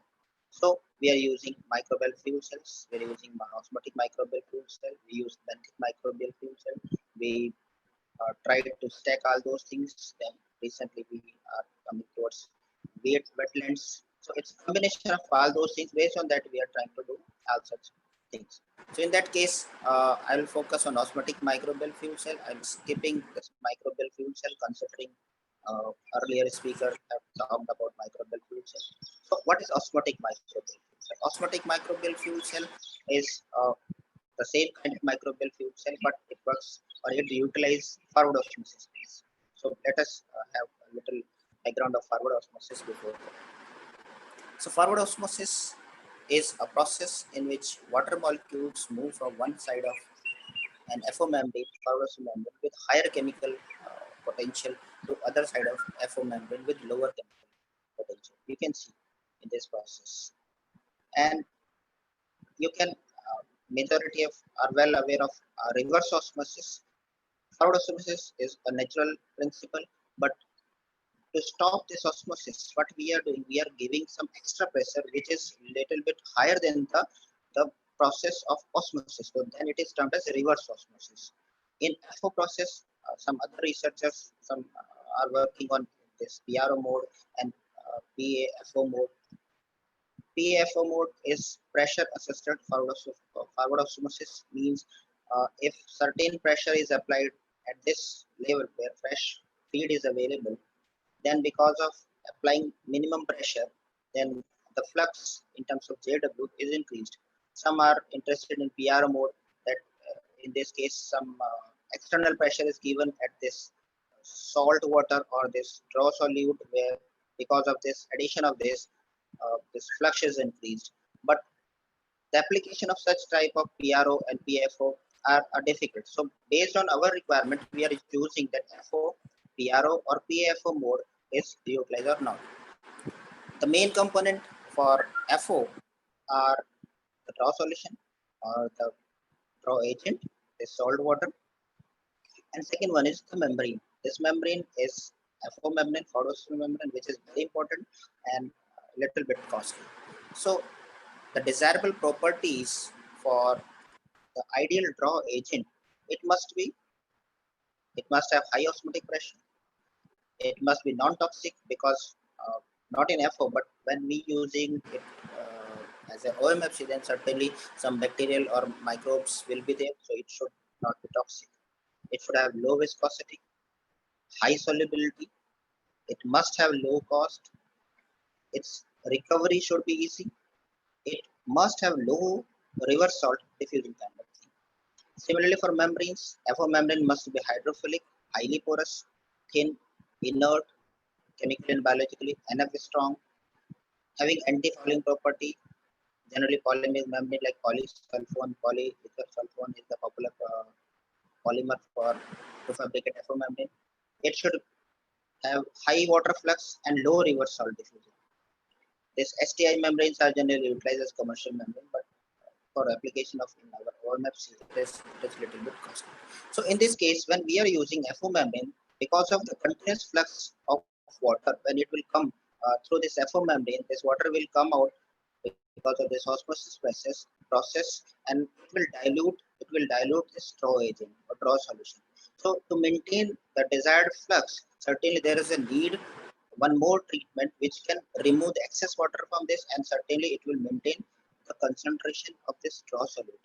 So for that, sometimes this RO process will be utilized. So from this process, what we can do, we can extract water which is available in this wastewater at this level. So this clean water is extracted. So for osmotic microbial fuel cell, three aspects are involved. One is membrane filtration, biological process, and available. So we filtration. So based on this combination of microbial fuel cell and forward osmosis is called osmotic microbial fuel cell.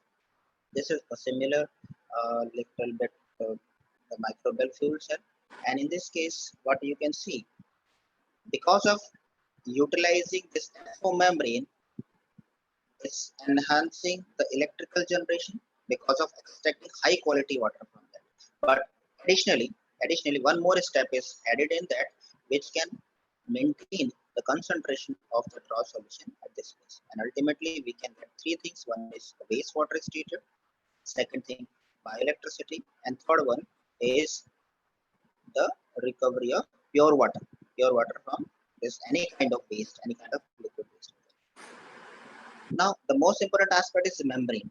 Our research group is also trying to make some financially feasible membranes, and in the past and even in current research, we are trying to make some membranes. And that you can see initially it is started in 2014 when this paper came. And in this case, the synthesis, characterization, application of novel FO membrane by layer self-assembled polyelectrolyte membrane. So in that case, when such kind of membrane was utilized in FO process, so what we achieved, we got water flux of almost 37.65 and 34.35 LMH, liter per meter square per hour for DI and synthetic wastewater for 2 molar NaCl as a draw solution. Then this membrane further utilized in osmotic microbial fuel cell, and in biological process, this LMH was 18.43. So you can see initially it was 37 or 34. Now it is a little bit reduced to this much 18. This is because of the biological process, and it will sometime it will clog the membrane. Because of that, water flux is less. And but on the same time, power density was achieved, which was 27.38 watt per meter cube. So it seems, or it clearly indicates that your FO membrane is easily can work in osmotic microbial fluids.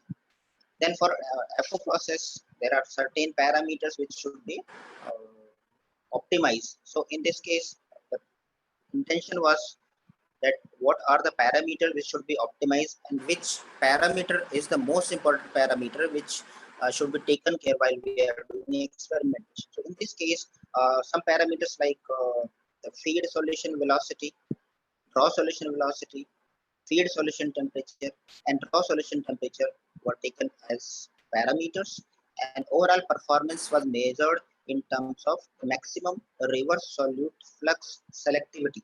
It is JV or JW by JS. JW is the water flux and JS is reverse salt diffuse. So based on that, it was found that the major concentration should be given to the feed to the temperature of draw solution. Okay. Then further one more membrane was tried in our lab. This was polyvinyl chloride and layered double hydroxide composite as a novel substrate material for FO process. So in this case, a substrate was prepared, and that substrate membrane was tested, and you can see the water flux was almost similar to the earlier one, 37.46 and 50.89 LMH for DI in ALFS and ALDS mode. These two modes are like where you are using means active side and it's towards feed side or towards the draw solute kind of side. Then the same membrane or the same substrate membrane was further enhanced by making one more layer, which is termed as active layer on this membrane. And this active layer was prepared based on this photopolymeric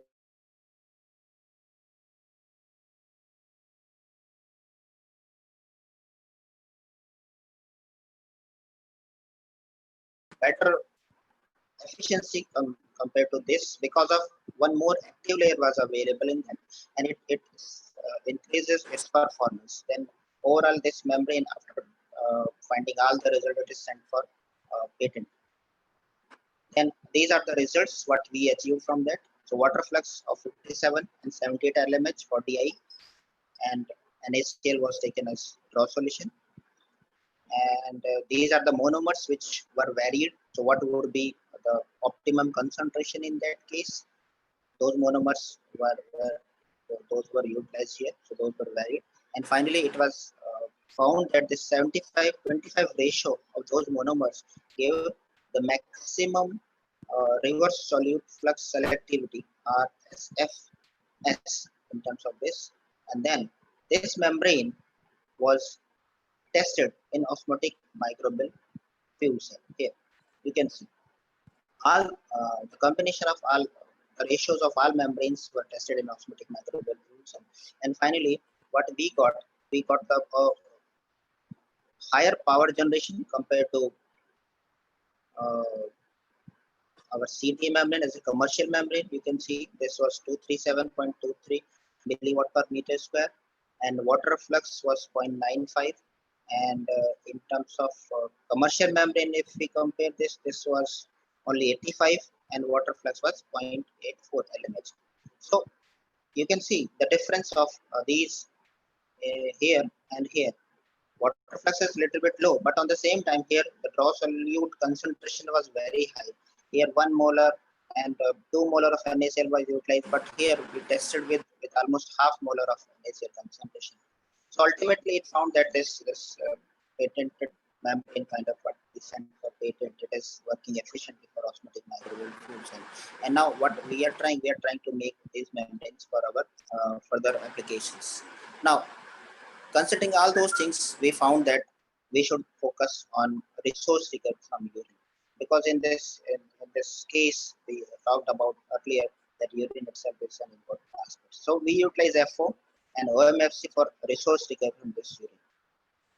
If we see, or if we think, or if we talk in openly regarding the utilization of urine and pee, our first reactions when we heard about urine, it is like that who will work on that, and it is the way to utilize our knowledge or skills towards this kind of things. But on the same time, if we understand what is urine and what are the properties of the urine, then certainly we should be very much fascinating towards that it is not a waste, it is a valuable resource. So urine is a waste product that is produced by the kidney in their cleaning process of blood and is made up of water and dissolved waste products. So overall, we should think it is a waste or it is a resource. So let us see that what is human urine. So human urine is based on this literature. Recently, it is published in 2020 by Renewable group. It is an excellent kind of review paper. Everyone should read this paper. So human urine is an interesting substrate containing wide range of organic elements.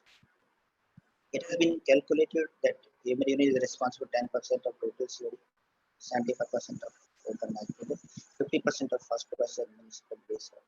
So therefore, if urine is treated separately, a recovery of nutrients will be more efficient coming to a more concentrated wastewater. Human urine contains valuable organics that can be utilized in microbial fuel cell as well as because of high concentration of ammonium ions and ammonia and phosphates that are available that can be valorized by MEC or bioelectrochemical system. The most important aspect of urine is its very high conductivity, almost greater than 20 millisiemens per centimeter, which reduces the internal losses in electrochemical system. So high solution conductivity is responsible for decreasing the electrolyte ohmic resistance and therefore enhancing the electrochemical output. Overall, if you see this urine, maximum part, almost 93 to 96% of water is available. The rest 4 to 7% it contains all such kind of elements. And all these things are a little bit varied based on our lifestyle, our environment conditions, and whatever we are eating kind of thing. So roughly, if you see, if you have roughly estimate of almost a particular person, average 1.5 to 2 liter of urine per person, you see, and if you calculate it with the overall population, world population of 7.7 billion people, the daily global production of urine is estimated to be in the range of 1.16 to 1.54 into 10 is about 10 liters, which equates to this much amount, 10 is to power liter a year. So we have a huge amount of resource available, and unfortunately we are wasting it into drains. Now, based on all these elemental analysis, it is found in this paper that it contains 14 to 18% nitrogen, 13% carbon, 3.7% phosphorus, 3.7% of potassium in terms of milligram per liter or gram per liter, all these are available, and majority or almost 50% of that is urea, which is available in there. And I already told that its conductivity is very high, 7 to 20 millisiemens or 21 to 63 millisiemens per centimeter is available in that. So this varies based on the properties. So having all these huge amount of resource which is available, we have, why we are wasting? That's a big question. So therefore, why to waste this precious yellow? There's a big question. But on the same time, separation or the collection of black water is again a question. So in technical terms, we are saying that black water which is coming out from toilets, it is a combination of urine plus excreta. The very first question arises because this excreta contains a lot of pathogens, bacteria, disease-causing agents, but urine does not. Ideally, it does not. But because of the addition of excreta, all such kind of things are available. So therefore, it is well clear that there is a clear separation. There is clear collection of this urine based on this. So people are initially struggling, but now fortunately the systems are available. And we people, because of one thing, based on nature itself, if in nature itself the source of these two are different, but what we people are doing, we are mixing all those again in a single unit, and we are struggling how to separate these two. But fortunately nowadays things are available, urine diverting toilets are available, and based on that we can collect this urine. So urine can be utilized for fertilizer, as water, and bioelectricity. Now, within this month, we, based on all those things, we try to make things simpler. And again, we published a review paper with the technology for recovery of nutrients, water, and energy from human recovery. Ashraf Patel, my PhD student, and Alka, my research fellow, my wife also, she's working on whatever membranes I discussed, those are developed by Alka. So this paper is very important, although it is a review paper. So that is why what we tried. We tried to compile the information in terms of properties of urine, how we can recover water or concentrate nutrients, because if we remove water, then certain nutrients will be concentrated, and then finally recovery of nutrients energy. Then whatever things are available, like in terms of the study where this pilot scale kind of people are applying of such things in pilot scale, we try to find out the scope, and finally our conclusion is on that which technology is more better than others and how we can utilize the combination of all those things. So on average, if we see if a single person having 1 liter per day of urine, and based on this literature, this much of 10 to 12 gram per liter of nitrogen, phosphorus, potassium, and if we compare or if we consider the population of India, almost 1.369 billion. So within a 1 day, based on all those things, almost we can get 5.87 billion tons of nitrogen, 0.5 billion tons of phosphorus, and 0.98 million tons of potassium. Similarly, the water which is available at 95% we are considering, so almost 1 to 98 million liters of water daily is available with us. So there is a huge scope for generating these resources, and there is huge potential to generate employment in this case. So as such, because this urine itself is very much having a lot of nutrients, so better would be to transport directly towards this agricultural fields. But unfortunately, considering 96% of water, so the transportation would be very high. The costing toward the transportation would be high. So better would be to remove water at the same place where it is generated, and then all those concentrated nutrients, or in terms of we can generate powders, then the transportation of those powders would be very easy.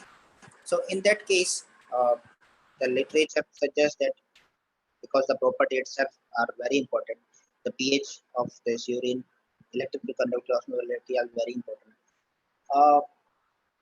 Because you can see the pH is an important aspect when we consider urine, because of the variation of pH, this urine, which is the urea which is available in urine, is converted to ammonia, and this ammonia is converted to ammonia. And if we don't have any control on the pH, then certainly whatever ammonia is available or whatever ammonia is required to researchers or to the person, then certainly it will evaporate in terms of the changing of pH. So in this case, we are supposed to take care of this pH. In these reactions, fundamental reactions are available, which are given and well explained in this review paper. Our review paper, you can see all those. So in this case, you can see 1 mole of urea which is available, it will generate 2 mole of ammonia, and then this is based on this enzyme which is available, this enzyme naturally available in the urine itself. So ultimately our interest is to control this pH so that we can get the things, because here you can see due to ammonium if pH is, and if pH is, then this overall excess ammonia will be converted into ammonia gas and it will escape.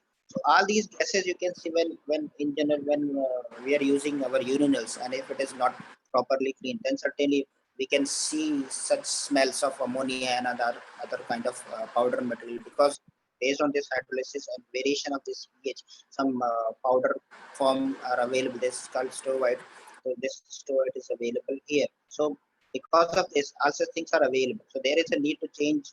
There is a need to clean the toilets. Otherwise, certainly we can get this foul smell kind of thing. But for the case of research, for better understanding and for better recovery, we should take care of all those things. Again, the electrical conductivity, as I told them, it urine contains very high electrical conductivity, and on the same time, because of this hydrolysis process, the electrical conductivity is increased.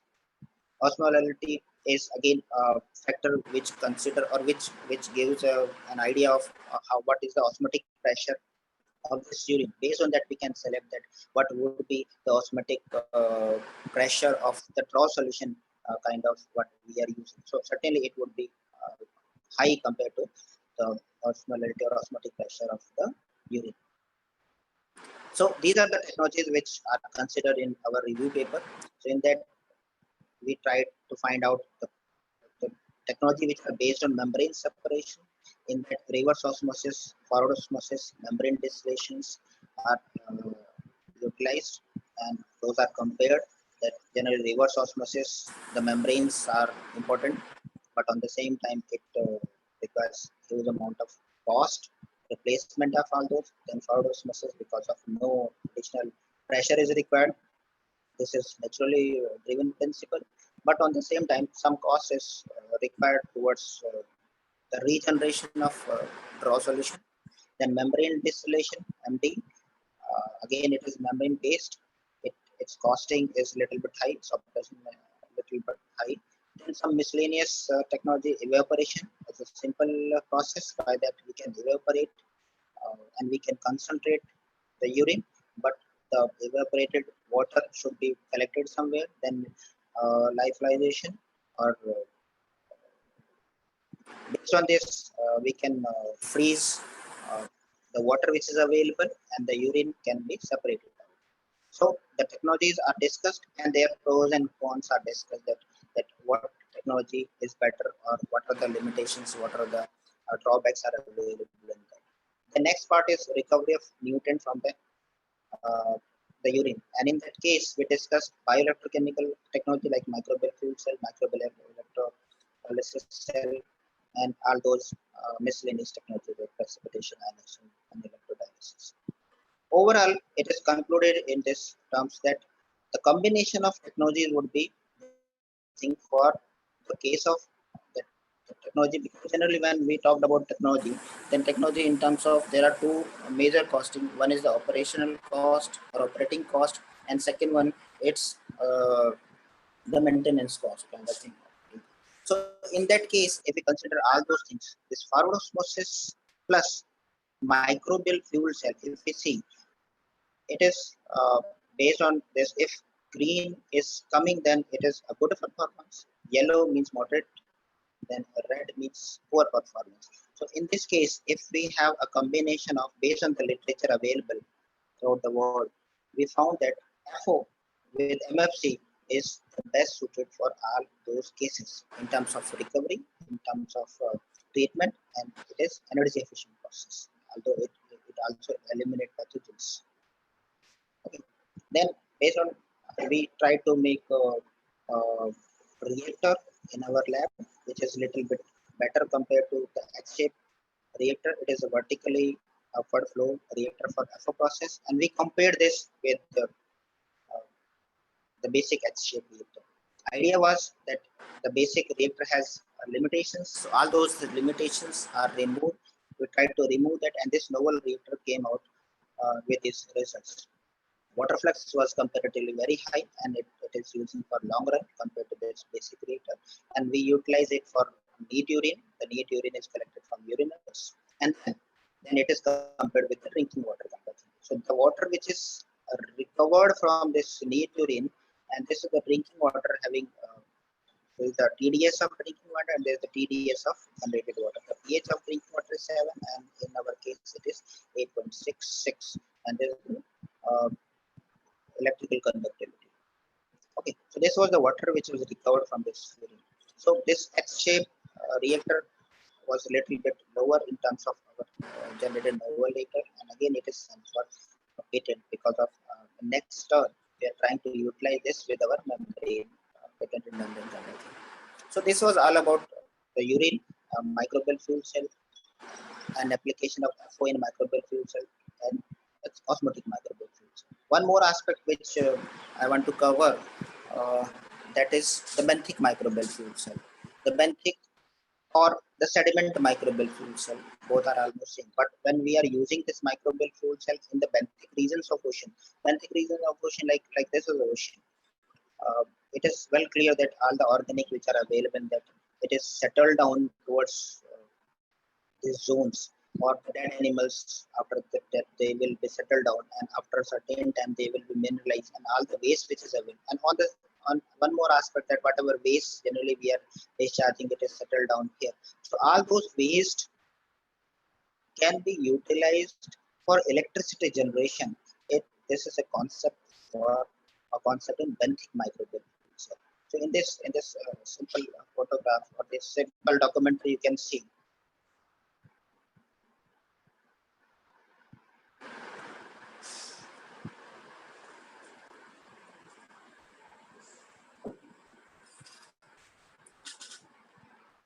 so this is not so simple, but idea is important. The principle is same, whatever microbial fuel cell or osmotic microbial fuel cell. Anode must have an anaerobic condition, so that is why it is utilized in the sediment zone of oceans, and the cathode which must be aerobic.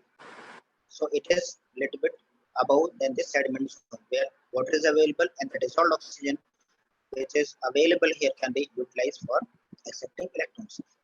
Mechanism is overall whatever we have in microbial fuel cell is same. So in this case we can generate electricity, and that power, although it is less, but can be utilized for powering sensors and other kind of thing applications. Like in this case you can see a future utilization of benthic microbial fuel cell. It's a robot which can utilize to see the things whatever going on, or to monitor the things nearby or at border kind of thing. Okay. So if you compare this benthic microbial fuel cell with microbial fuel cell, there are environmental change.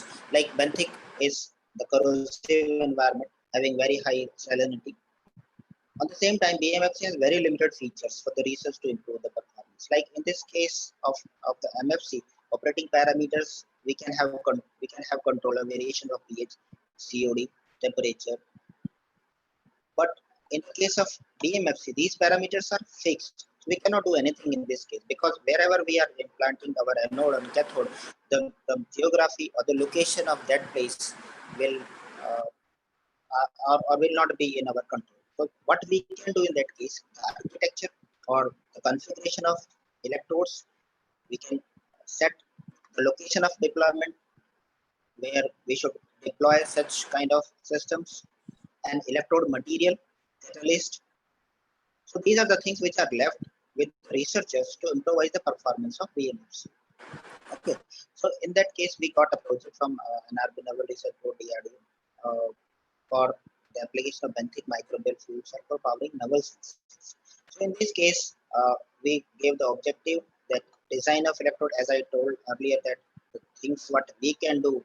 So we designed the electrodes for their stability and conductivity. What should be the perfect electrodes so that it will remain stable and conductive. The role of catalyst and the catalyst itself, design architecture of BMFC which can sustain in this environment, and one more thing we tried with effective power management system.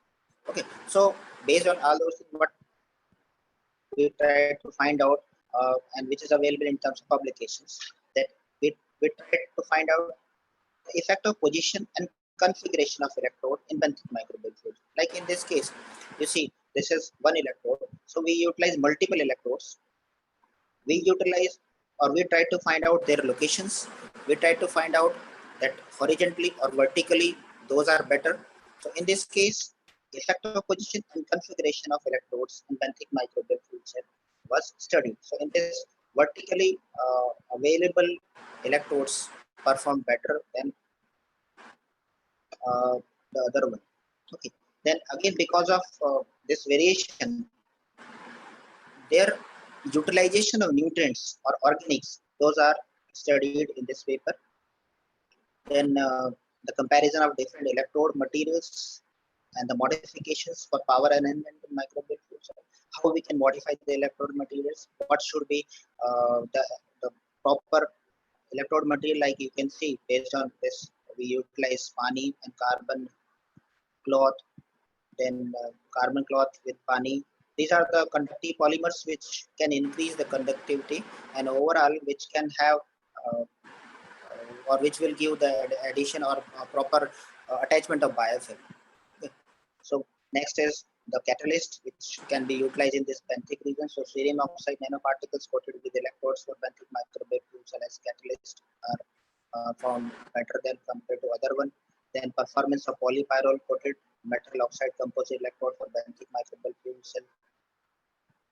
And then finally we came with the deployable kind of system, and which we proposed to DRDO, a novel design for ferric oxide PPY coated multi-electrode for the deployable benthic microbial fluid cell. Now you can see it's one single electrode, but again it contains 4 sets of anodes, and in this 4 set of anode you can see there's a cross section of this. Again there are 4 different electrodes, so it's a stacking of multiple electrodes in one. So 4 plus 4 plus 4 4. So all these like in this structure you can see this is a multiple electrode structure which was deployed in this case, and finally we got almost 4.57 volt of power of 1.5 milliwatt power produced based on this overall system. Okay, then some other catalyst or some other electrodes were developed by our students, like synthesis of 3-dimensional resistance, urea, formaldehyde, carbon, aerosol electrode, and its application to benthic microbial. Idea is that only whatever electrode is available, it should be porous. It should have capacity to adhere more and more exoelectrogenic bacteria, so that it's with the stability. So in this case, such kind of electrodes are working efficiently in benthic region, in corrosive environment kind of thing. Exploring the use of 3-dimensional low-cost sugar urea carbon from electrode in the benthic microbial fluids. So finally, based on all those things, what we can conclude that overall, whatever waste, as I earlier told, what this waste is generated, it should come out in terms of a resource, in terms of water. But to convert this waste up to this, what should be this mechanism? What should be this system? It is an important aspect. In this case, the very first slide I introduced from this is a closed loop. Here, if the things we are taking from this soil and whatever things we are discharging, if it is coming back to this soil, then certainly it will be a closed loop system, because we are well aware of nature working on the principle of natural cycles. We have carbon cycle, naturals, phosphorus cycle, oxygen cycle, water cycle, all these cycles. But those are cycles. Those are closed loop kind of system. And because of that, there is a balance. So that is why there is a need to maintain such kind of thing. Certainly, if nothing will come out from this cycle towards this rivers, towards this oceans, then certainly our environment will be good enough. So our aim should be to hand over the next generation a society in which the major environmental problems have been solved. Because in earlier days, wherever we get water, we can drink, but nowadays it is very difficult to drink this surface water. So our interest would be, because of if we are not adding anything towards this, then certainly the the water quality would be very good. Now in this era of Corona, we all felt that our rivers and environment is better than the earlier one compared to earlier one, and this is just because of that. We are not adding anything because we are not using all those things. We are not throwing waste into that. So then because of this limitation, discharging of all those things, our environment is better. But once this vaccine will come, then certainly everyone will behave the earlier practice kind of thing. Then certainly the things will be uncontrolled. So in this case, it is a responsibility of we people. We people means all the technical fellows who are working in these areas. Then they must develop such kind of systems. Unfortunately, systems are not available in our environment and in our commercial market. Those should be utilized so that we can have a decentralized kind of system, decentralized kind of technique kind of things. Okay, so like for the case of water filter, if your water coming to your house is not appropriate, what you can do, you can go to the market, you can get a system is a water filter having different ranges in terms of money as per your case. In this case, you at your place, you want such kind of thing, but on the same time you will try to find out which system where I will get. So all the answer of such question is still not available. So in that case, if we can make such system by utilizing bioelectrochemical system based on resource recovery, then certainly all these things will be feasible, and everyone would be interested in that, and everyone will take care and will take part in such kind of thing because it has a potential to generate employment even. Okay, so with all these words, I will thank you to all of the listeners, audience, and I will thank you to the coordinators. This is my research group. My research students, Ashfaq Patel, who developed this for membrane and this reactor and this review paper, and my wife, my other JRF students, Ambika, and all those persons. And some earlier one, this Pankaj developed this membrane, FO membrane, and his place somewhere. My JRF, my other fellow, were working on one thing, microbial fuel cell. So I must again thanks to everyone. So thank you very much for giving me opportunity so that I could share my thoughts and my research to everyone. So thank you very much. Any question if you have, I'm available. Thank you very much, Dr. Mogre. We do have a few questions because the technique that you presented to us is really very interesting with respect to human waste utilization. So the first question is, can the osmotic and benthic microbial fuel cells, whether we can use complex carbohydrate sources like cellulose and hemicellulose or lignin for this work? Hello? Hello? Hello, can you hear me? Yes, please. Yes, Yes. what is the question? So my question was whether complex carbohydrate sources like cellulose, hemicellulose, lignin can be used for the microbial fuel cells that you described. Yes, it can be utilized. It can be utilized for that. But again, there is a problem that the very first thing, the microbial fuel cell, all the exoelectrogens, they require, they prefer acetate kind of thing in terms of acid. But if complex kind of substrate we are using, then certainly the very first thing it will be converted into simpler kind of thing. So it will take more time and some mixed bacteria which must be available in the system. So overall, it will delay the system. So better would be you would have some separate treatment or separate conversion into simpler kind of thing, so that your microbial fuel cell can efficiently work in that case, and it will generate more power in shorter time.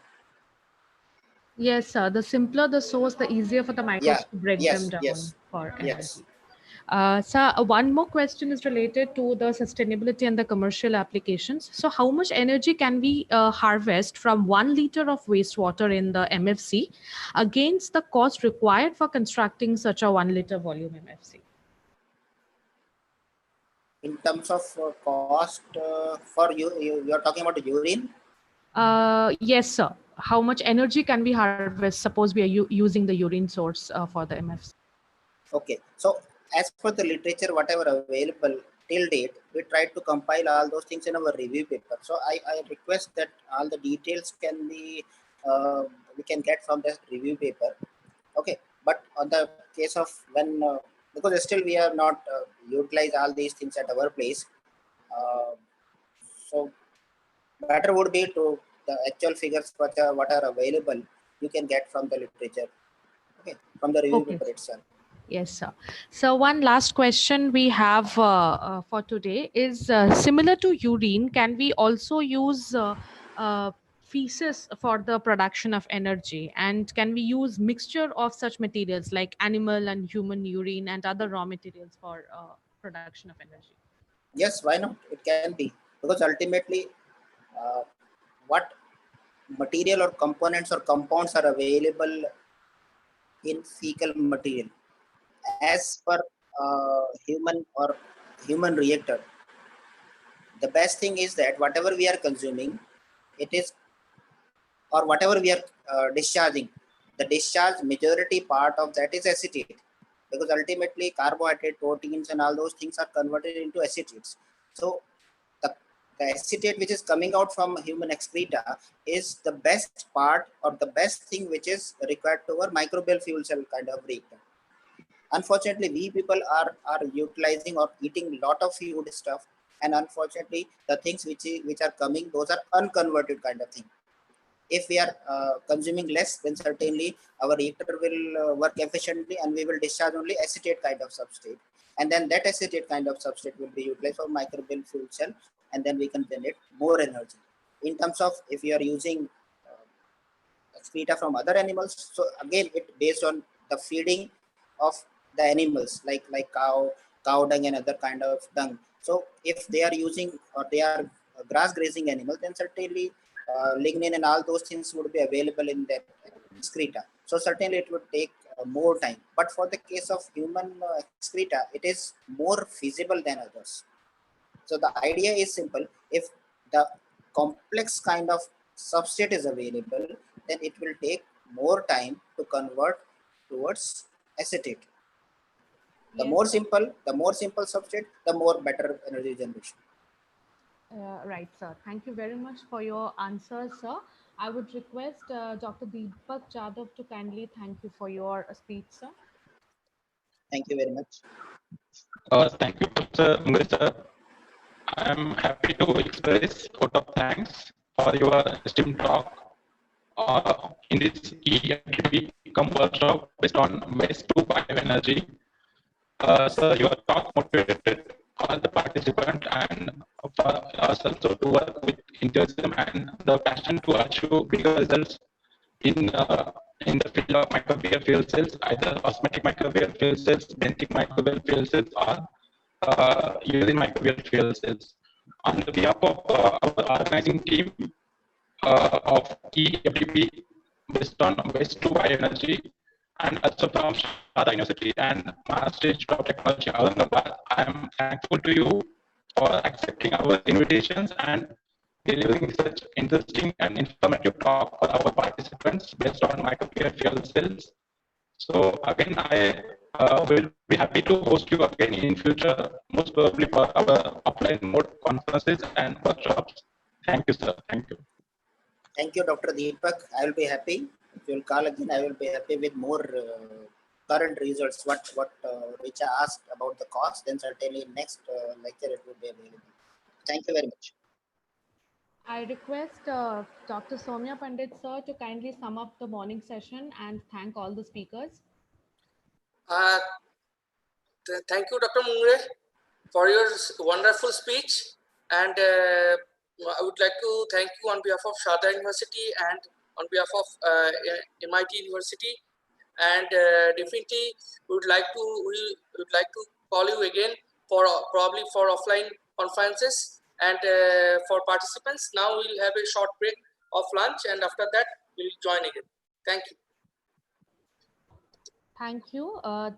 I request the participants to kindly join us after lunch. We have a lineup of very excellent speakers in this evening area, Dr. Piyush Parkhe from the Amity University, Dr. Rui Miao, postdoctoral researcher from Uppsala University, and Dr. MP Reddy, Alexander von Humboldt, postdoctoral fellow from Münster, Germany.